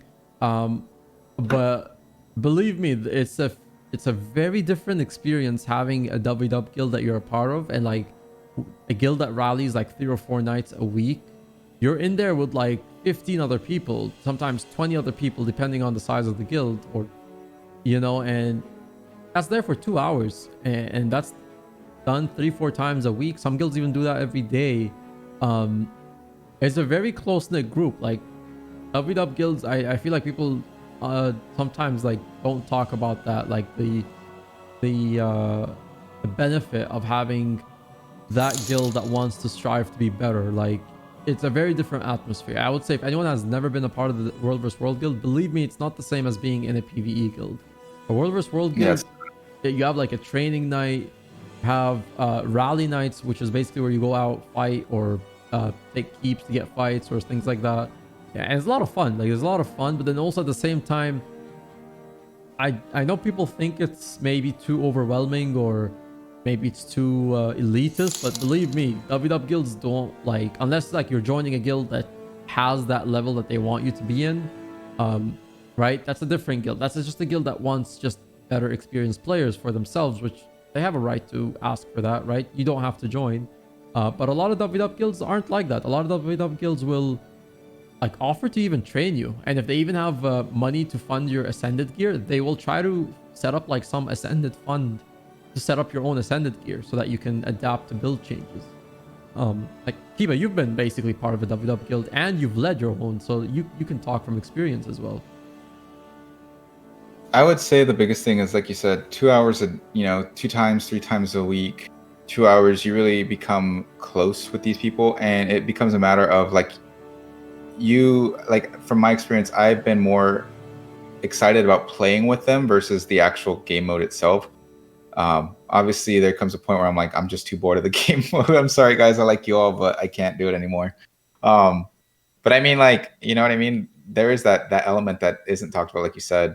Um, that the community itself is nice to be a part of. Like you said, they fund your stuff. I mean, I've been funded multiple server transfers before I got like that cheat code of getting free transfers and stuff over and over again. And there's nothing really like it. You can't do that in PvP. Everyone flakes on you. I've had like 17 different teams in PvP, but I've only been a part of like 2 tight knit GVG World v World guilds.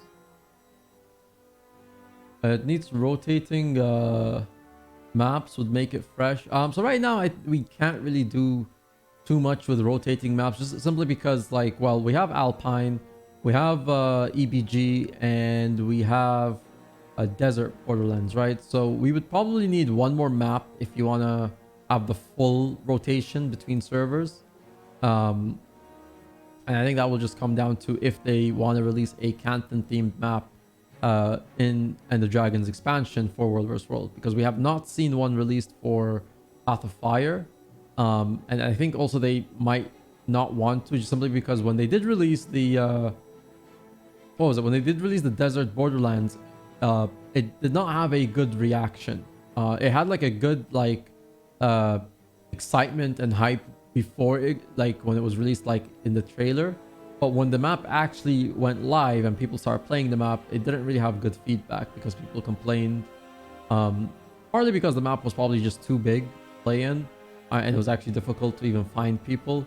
And I don't know if that's one of the reasons. The negative reaction people had after the release is what might push them not to want to even consider another map, even if it makes sense actually for End of Dragons to release something for WW, right? Yeah, I mean, I don't think that would. I mean, I would, like I said, I think it's more harm than good sometimes. It may not just be the map. I mean, yeah, it would be refreshing to see like different. What they could do is they could just do overlays on the map, like for something like Winter's Day, they just add snow everywhere on the entire map, like they do in Divinity's Reach. Maybe it's refreshing to do that. That's what I would say would be kind of a cool way of spicing it up. But in terms of making more maps, I don't know. I just realistically, the way I look at it, the dev team already has problems kind of doing the simple things as it is. So I think that's kind of like just they would end up messing it up with the way that things are going. So Would not work, huh? what would be cool though would be let's just do this, right? Let's just do a BR World Reworld mode where you get a team of 5 queued up. And once enough teams are queued up, you go into the map like an Alpine, and you all spawn in different areas. And then from there, there's like that PvP 2v2 poison gas cloud that like comes in and starts moving in. So that way, like the perimeter of the map gets smaller and smaller. And then once you die, you're out, right? It's like a battle royale. So the one team that ends up winning it all gets the victory royale, and they get like, I don't know, tokens. This is actually a suggestion that we talked about. If Ain't was ever considering to capture like an audience outside of Guild Wars 2, is to do a battle royale on like one of the World vs. World maps, right? And the question really at that point would be is just how do you like make the map work, right? Do people spawn with a weapon? Do they just spawn and then they have to find weapons related to their class, like fine or masterwork or rare or exotic or ascended or legendary type gear lying around the map or something? But I at least for myself, I would say like there is some appeal to doing a battle royale mode for Guild Wars 2, wouldn't you think? I just think once again, yeah, it would be cool, but let's try to get the simple things fixed. I just threw that out there because I thought it would be something interesting. I mean, hey, in my dreams, I could dream about something like that. That would be cool. It's funny enough because with Fortnite's original game mode was supposed to be that story game mode that we're working on, and they just released a battle royale just to see, just to have something quickly thrown out there. And funny enough, the battle royale actually got so popular that the main team ended up having to work on that instead, and the smaller teams started working on the story instead. Even though their battle royale mode was like in beta for an entire year. That's literally the reason Fortnite was put up on the map, right? So not to say that that's the same success that could happen to Guild Wars 2, but I do think like there could be an appeal to having that battle. I mean, Alpine Borderlands would make a great battle royale map. Let's be honest, it'd be a cool map to fight in. Yeah, it would. Hey man, give me like a minute or so. I'll be right back. You could do a plug or something, but yeah, I'll be right back. Oh, a plug. Okay, no problem. Okay, guys. While he's gone, uh, you could actually see. Look at that in the background. I don't know if you guys could see it, but you can see his dog, Chloe. Chloe, she's like wagging her tail. But I don't know where now she's stretching. Anyway, okay, I got distracted by his actual dog. Okay, guys, Q&A. End of Dragons Q&A that will be going on. I'll be answering the questions this Wednesday. If you'd like to submit a question or a feature or a suggestion that you think should be put in the End of Dragons expansion, exclamation point QA, go to that link, click on that. Yeah, just put in your question, what you'd like to see in End of Dragons, or a question you'd like me to answer related to End of Dragons. And yeah, the video comes out this Wednesday. I'm going to actually film the footage to answer those questions tomorrow. So today would kind of be the last day to get in on it, because I want to film the footage on Monday and then have it ready to upload on Wednesday. And of course, I am picking one random comment to win 100 gold, and they'll receive their gold before Wednesday as well. So make sure with your question or your suggestion to also include your account ID in the comment section.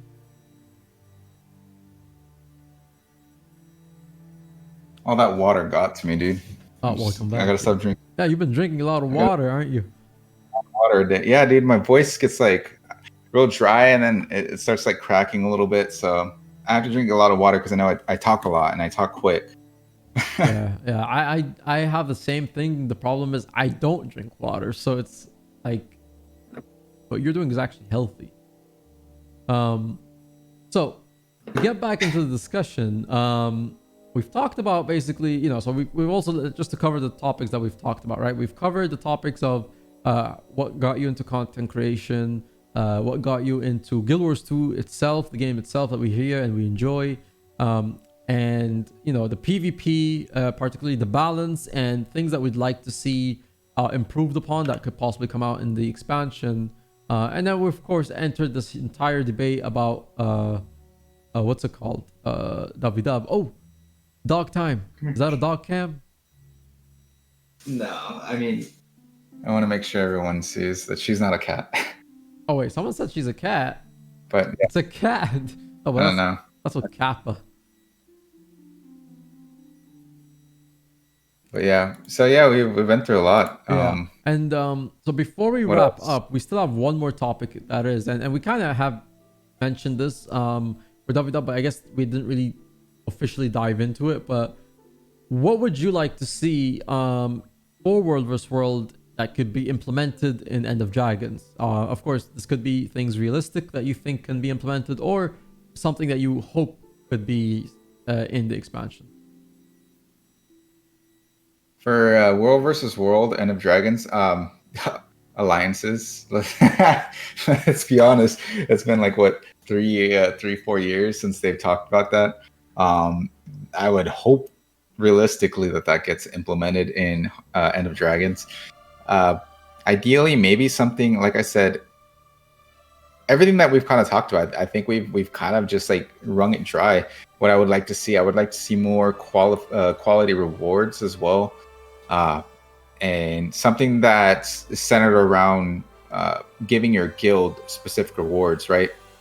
Because I truly believe that if especially in world versus world where there's a lot more opportunity.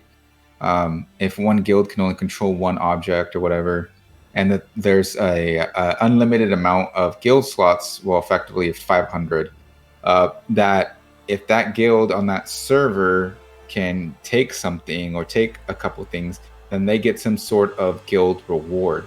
That's not specifically exclusive to them, that everyone can effectively get, like gold, but they just get a little bit more of it or something.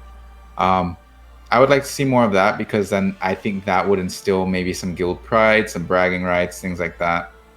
That's pretty much what I would like to see. The things that I would also like to avoid on the other end of that is a lot of power creep. I would hate for classes to get more and more passive and AoE abilities that would just allow somebody to walk forward and kill an entire Zerg, if you know what I mean. Yeah, that happens in today's metas too. So one thing about to go over with Blanky, very little incentive to push your guild forward. So one thing that I actually talked about with, I think, Mukluk on the first episode was if they could somehow incorporate the feature that they had in Guild Wars 1, which was if you have some point system or some ranking system to determine if guilds can control or alliances can control cities or outposts, and if those cities or outposts offered incentives for you to capture them. Um, the thing is, I don't know how they could implement it, because it's also the whole alliance thing right now. It appeals to the WW audience, but I don't really see a reason for PvE right now to at least have a alliance, unless they just wanted all the people in their server to be in this together, and then they can make an alliance. So do you think there might be some sort of way to maybe have something done for PvE guilds? Because right now alliances has been mainly a WW discussion. Um, yeah, I think alliances just would be good for World v World. I think what would be good for PvP would be to be able to have a team registry in the game. And then you can select your team. The reason why is I know what the guilds do it, but I used to play Final Fantasy 14. They have a very, very small PvP community. I mean, it's just tiny. Like, I could wait 3 hours for a queue. But when they did have tournaments and things of that nature, you could only play with the team that you signed up with. You couldn't play with any other team, no matter what. It's like an indefinite team registry. So you could kick people out and you could put people in. But what that forced us to do is I couldn't just go randomly pick up a pug to queue with in a tournament, things like that, right? So I think that would be a good way of doing it in the PvP world while keeping alliances separate into world versus world, is having that registry for, so like I pay, I don't know, 10 silver. I create a team name, get an icon. It's somewhat like a guild, but it's only exclusive to PvP. I put in and I give an invite to 4 or 5 of my friends, right? 5 being because we want to have one alternate in case somebody can't make it. And then from there, that team progresses, right? So we hit individual, like personal rewards that is implemented in the game. So we unlock different, we could unlock different emblems or different icons or guild rewards specifically for our team that makes us want to stay together. If the team breaks up, then we have to reset from 0 again. So I think that would be a great way of doing it in the PvP world. Now, obviously, that's not in Guild Wars 2. That's something we would like to see on Ender Dragons, though. Yeah, yeah. Blanky responded with one place that would have stuff like that is Black Desert, I think, where you could control nodes and something like that. If Guild Wars 2 could put some similar system in place, like resource nodes or bonus XP, special events. So yeah, in Black Desert, a guild can take over basically like a town, right? And like the way to do that is basically you GVG the existing guild that controls that town, and if you beat them, your guild owns the town. But then you also own the nodes that come with that town. Now I don't know if that would be smart to do in Guild Wars 2, just because like in at least in Black Desert, those towns also you can control. I think about a percentage of the tax in that town goes to that guild, and I could really see that being abused in Guild Wars 2 because, yeah, it would be very abused, and I don't think that would be a good idea to implement that just for the sake of the economy and in tilting the power into a specific group of individuals who could just very easily control that entire time. But I do think having some benefit, maybe to do with, like you said, like you unlock something that can be good for you and your guild, like something that kind of brings you together, like you said, personal emblems or personal gear that you can only unlock as uh like gear that you can only win if you had participated like in a guild related activity, like you said, maybe it could be GVG, PvP, or World vs World. But yeah, I think it would have to be something like that, like you said, Keyba. I think more in line with what you said, that reward system would definitely go a long way for the game, and getting the interest of people wanting to maybe be a part of a guild in the long term and not maybe switching too much. Um, other thing I had actually in mind is that uh, would you like to see because I know they mentioned this a while ago, and that's the question that I have, is that a while ago they had something about like a GVG, or not a GVG but like a 15v15, or was it a 12v12 PvP system in place that apparently they've been testing for 2 years. Um, Yeah, I think was that's kind of just, yeah. it's just scrapped up probably, and we just don't know about it. It's not scrapped up. My understanding is it's a side project that whenever they have free time, they're working on it.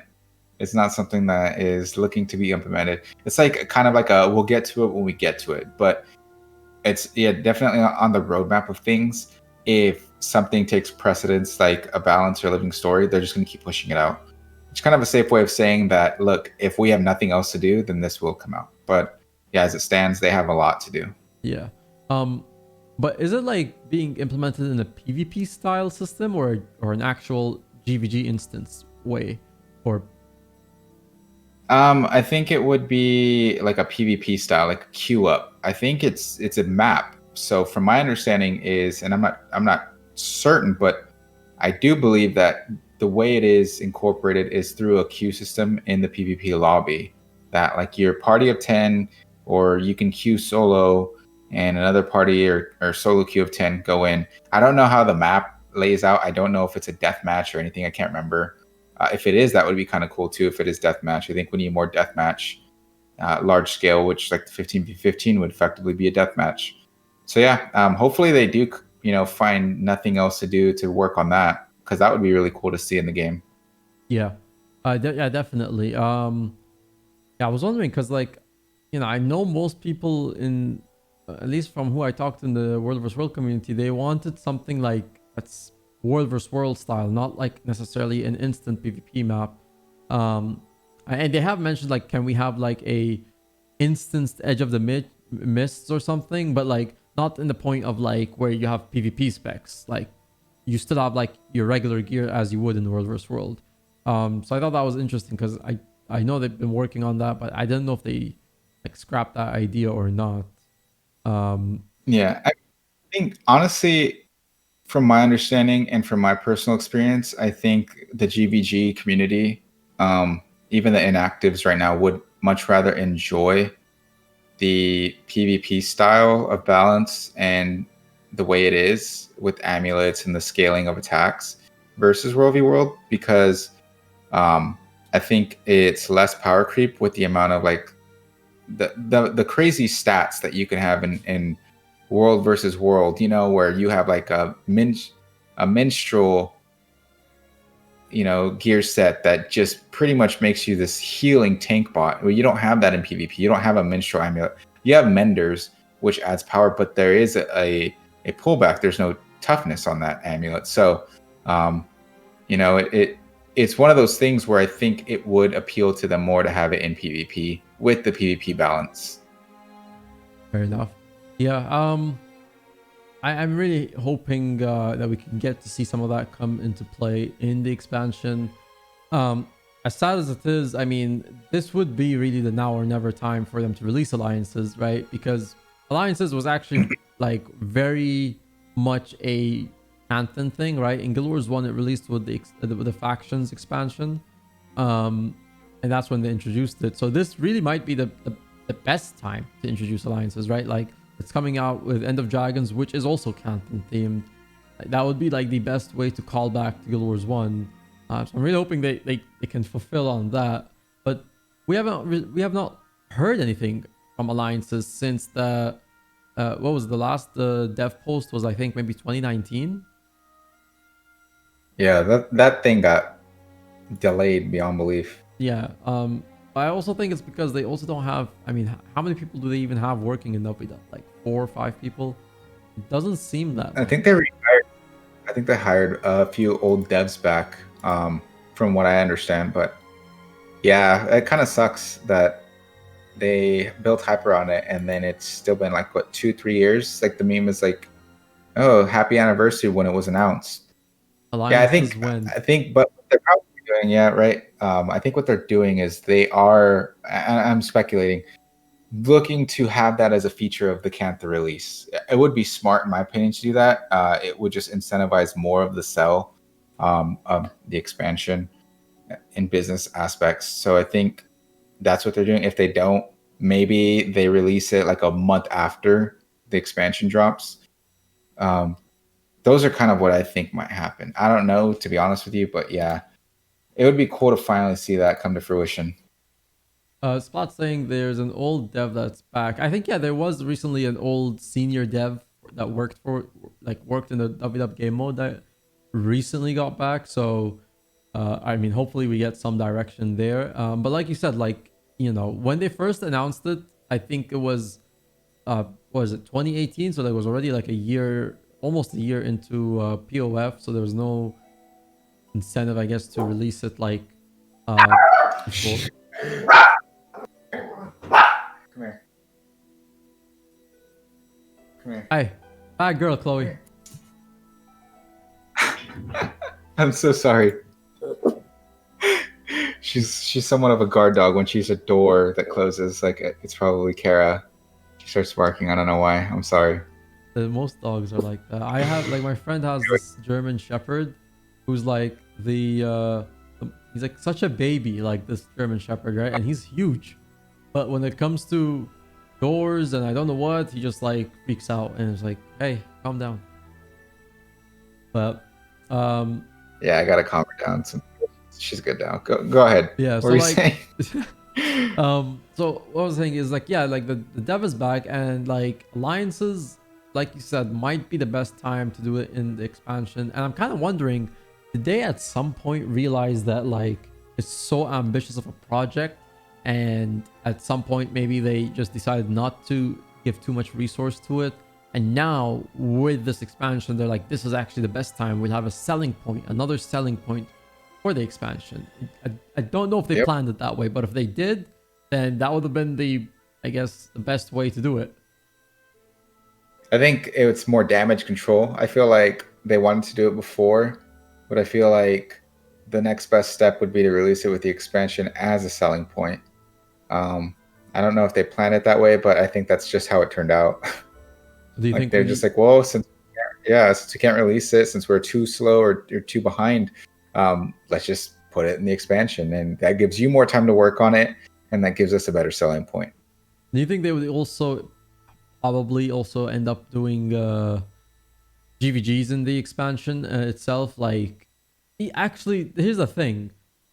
At this point, do you even think we'd receive GVGs? Because they've never commented on that in the slightest. Besides what we heard from the 12v12, I don't think the ANET's ever announced anything to do with GVG, or at least recently, like let's say the last 2 years. They've never even entertained the idea either.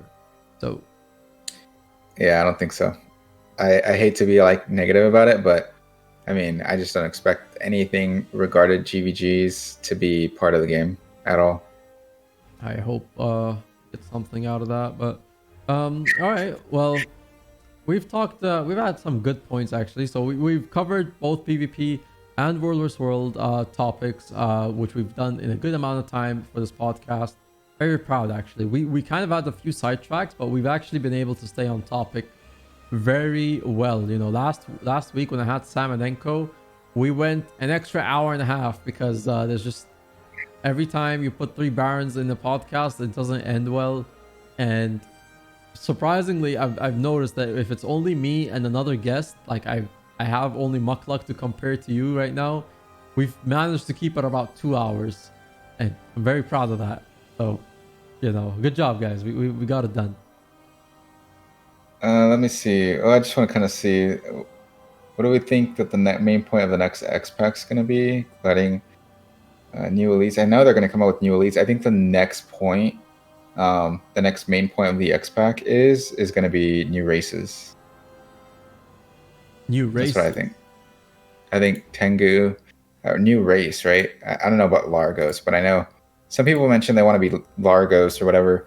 I think Tengu is going to be the next selling point, besides the elite specs. I don't know if they could do much more with movement skills like gliding and mounts, but I know they can definitely do that. Obviously, the biggest selling point is the fact that it's very Asian, right? And for whatever reason, Asia appeals to a lot of gamers, especially myself and my wife. She loved Cantha, loved it. So she's excited, hopefully, to get back to Ender Dragon's Cantha. Yeah, I mean, this was yeah, like I mean, we've had game-changing features in HOT and POF. It's honestly hard to think of something that could be game-changing in the next expansion. I mean, come on, we have gliding, we have mounts. What other feature is game-changing? I mean, I could see something like warriors with stealth and warriors with blinks.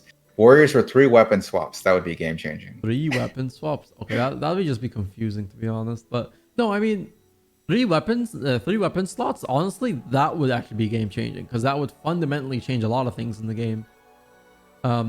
Underwater combat, I wouldn't think that's game changing because we already have it, even though it's not as good as it is now. It's still surprisingly actually underwater combat in Guild Wars 2 is better than underwater combat in some other MMOs, and they didn't even try that much. That's actually a good thing. Yeah. To think about it. Like I don't know, but We'll see, man. I'm excited for it. I'm excited for Cantha, yeah. Yeah. New weapons, I don't know. The only way they could change as well the game is if they made spear a land weapon. You know what? Gen 3 legendaries. You heard it here first. Gen 3 legendaries. Let's bring those out. Gen 3 legendaries. Tradable, hopefully. Because We'll see, man. I think they need more. I asked Muckluck, and he said he doesn't want Gen 3s to be tradable because then it would not be as fulfilling when you get one. And then when I asked Enko and Sam, they both had the opposite opinion because they wanted them to be tradable because they're barons. So yeah, honestly, if you were to ask me, I think it's very selfish to not want them tradable. I think all legendaries should be tradable because I feel that, maybe that is a good way of people of making money with making legendaries. And I feel like there are people who just want to be able to have a legendary that don't really have the time. Like you can't expect everybody to put in 15 to 20 hours for a legendary, and it's just a weapon cosmetic. I think that's fine in itself, right? It's just a weapon and a cosmetic. Right now, as it stands, everyone has every legendary, you know what I mean, in known existence. Like, so I don't see that being a harm in having Gen 3 sellable. yeah, I definitely agree. That's just my. I mean, I agree just because I paid, so like, and you want to make money. I want to make money. We get it. We get it. You're rich, bro. We get it. I get the appeal though. I mean, yeah, it really doesn't come with time because I mean, Gen 2s really take a while. Like, so I really feel like Gen 2s, like, while yes, at the end of the journey of making your legendary, probably Gen 2 is probably more fulfilling, but it's also more time consuming, like you said. So it's just time is really not like it's not the same for everyone. Everyone else has maybe different commitments in real life that prevent them. And so Gen 3s being tradable would be a big plus. Not just as for traders, but also as for people who definitely could at least buy it if they don't have the time to make it. It's like RuneScape, dude. Like everything's tradable in RuneScape. You know, nobody complains that, oh, the whatever rarest item is not tradable. It's like that is a healthy economy when things are tradable. You know, that's just how I feel. Yeah. Um. Actually, Guild Wars 2 though, for its economy, it's pretty good though. I would say it's probably one of the best economies I've seen in an MMO, compared to a lot. Uh, but they've also managed to put in a good amount of material and gold sinks, and that's kind of what's held up this economy. Uh, He says it because he's rich, guys. I'm just kidding. yeah, no, no. No, I would say it's very balanced. Yeah. No, economy is balanced. But okay, I mean, that's really, I guess, any final remarks. If anyone has any other questions, before we get into the closing, now's the time to ask any questions. What would you guys want us to answer about End of Dragons, PvP wise, World vs. World wise? And then after that, we'll get into the closing remarks. You know, Keyba, they don't have many PvP 2v2 tournaments. Like you said, they don't have maybe dedicated 2v2 maps. Like they maybe should dedicate some 2v2 maps or something. You know. They have a couple. Yeah, It's just three, I think. Yeah, well, technically four, I think. Yeah, but one of them isn't used because it's got glitches on it. We just don't talk about it. Let's see. A lot of questions. Let's go down the list. Do we feel the game is balanced? I think I mentioned that earlier. I don't feel like it's very, very balanced right now. I think it's kind of all over the place. There are some classes that definitely are overperforming. Others, like Warriors, just not performing at all. At least in PvP and World v World, I feel like the balance isn't necessarily like we'd mentioned. We want to hit what we want to see ArenaNet do is focus on really optimizing the core specializations for every class, and then working on the expansion specs, because you can only have one of those equipped on your trait line, versus the other where you can have two core specs. So that and minimizing the area of effects and really diluting passive abilities to making them weaker would be more of a balancing factor. Do we think that there will be alliances for World v World only if they make them, or in general? Do you think there will be alliances?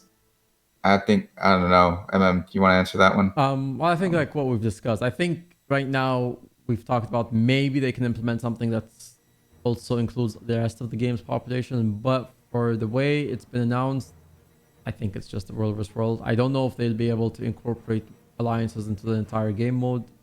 So for now, dub, unless they announce something.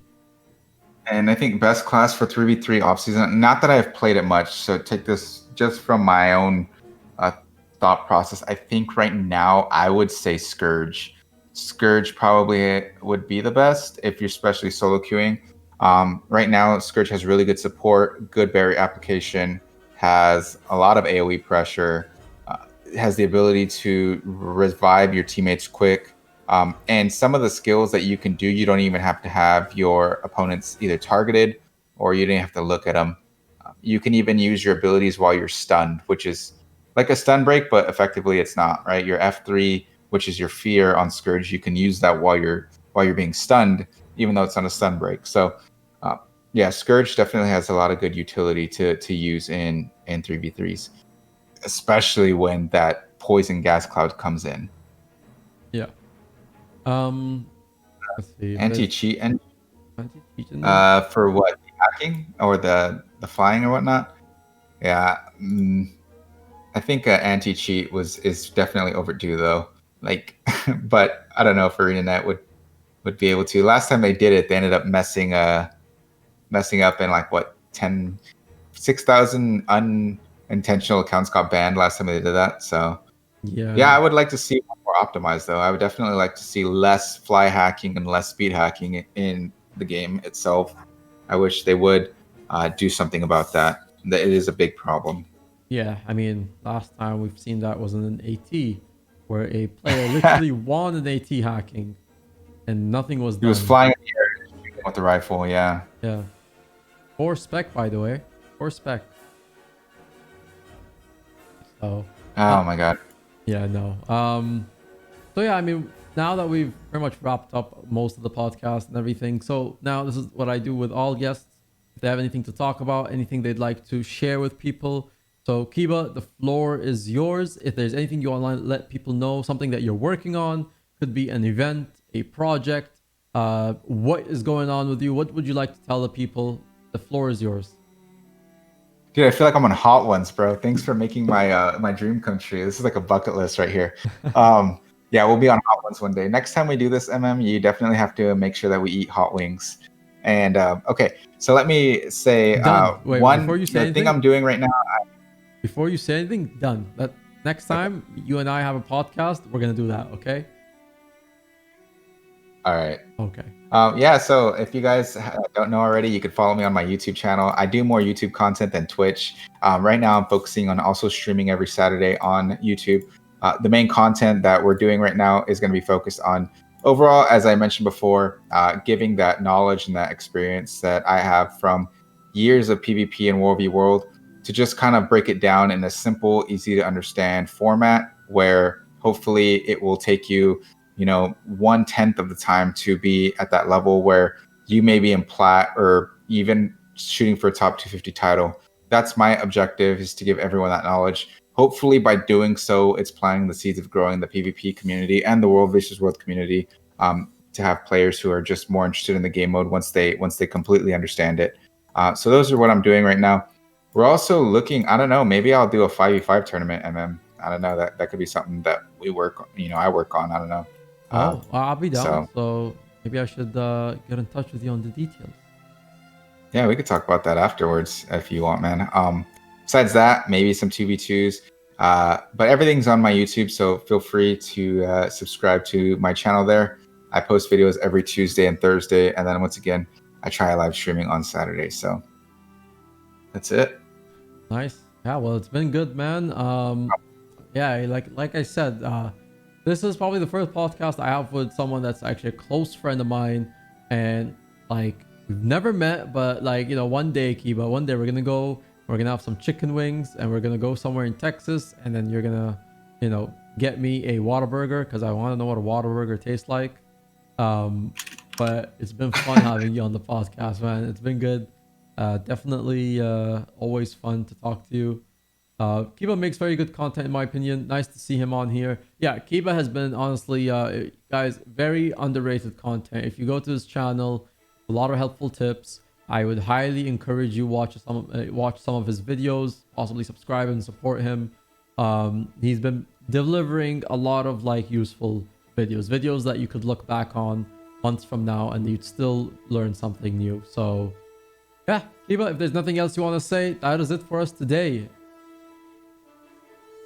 All right, guys. Yep. Thank you all for tuning in and for participating in this awesome podcast. Big shout out to for having me on, and yeah, appreciate it. And we'll do it again sometime. Definitely. All right. That is it, guys. We gotta rate somebody. Just before we rate somebody, let me just find a quick thing. I would do T. I don't know if many people are watching Teapot. Yeah. Why are you Teapot's so doing obsessed? his hard stuck league PvP tournament. So actually, might as well just do Don't that. tell me. So Bathwater. why am I so obsessed about water? No, Thanks, definitely. no, I'm obsessed about Evian water. Natural water. Natural springs of Evian. Have you ever tasted Evian water? That's what I like. So, let's go raid Mighty Teapot. Yeah, he's got a tournament going, so everyone can watch it if they want That's to. perfect. We just talked about PvP. What best way to segue into some PvP? Yeah, exactly. So that's the perfect segue. So there we go, guys. This VOD will probably go up in a day or so. Yeah, Evian is definitely good. To be fair, you drink that Game Girl bathwater. No, I destroyed that. Hydrate. Look right here. Nine pH 9, right? pH 9, you're gonna get the most alkaline, and your water, it's gonna be very healthy for you. Cleanse your system. You want to get some of this aqua hydrate right here. If you don't, you Aquahydrate. want to get some alkaline. Yeah, you want to get some alkaline 8.8. Make sure you have a pH of 7 or above in your water, or else it's very acidic. Just wanted to throw that out there. Okay, so maybe I should switch from Evian to that. Um, you know, there's water that sells for like $100, right? Which one? Like I don't know the brand, but there is water that sells for $100. I'm pretty sure it doesn't Oh, taste any different, but there is water that tastes. Yeah, I don't know. yeah. Tap water's pH. I know we're talking about water now, but I think it's funny. Since you love water so much, I think definitely drink some of that pH 7 or above. That's the gamer bathwater. I mean, yeah, for $100, probably. I mean, can you even tell the difference? For $100, I think Mr. Beast actually drank it, and like he was just like, they taste the same. No, Mr. Beast does everything that's. actually. I mean, I don't think it's really bath water, to be honest with you, but Yeah, I think it's a niche. I think it's just regular water that she's putting her name on it. it would be funny if you actually like filmed the content of her scooping it up and putting it into bottles, and then like, Oh, yep. yeah, no, okay, you know what? Let's go host Teapot, guys. I will see you guys tomorrow. Well, not tomorrow because tomorrow's my day off. So no stream tomorrow. It's the day off. But go ahead, go put your QAs, questions, suggestions, answers, or anything you want to see in End of Dragons. I'll answer it in the comments. I'm shooting the video tomorrow, so if you want to get your chance to have your comment included in that video, make sure you put your question or suggestion in the YouTube video. And then, of course, this video will probably go live tomorrow as well. All right, love you guys. I'll see you when I see you. Until then, let's go raid Mighty Teapot. Appreciate you all for invalid parameters. Wow, it doesn't want us to raid Mighty Teapot. There we go. All right, take care, guys. We will see you all next time.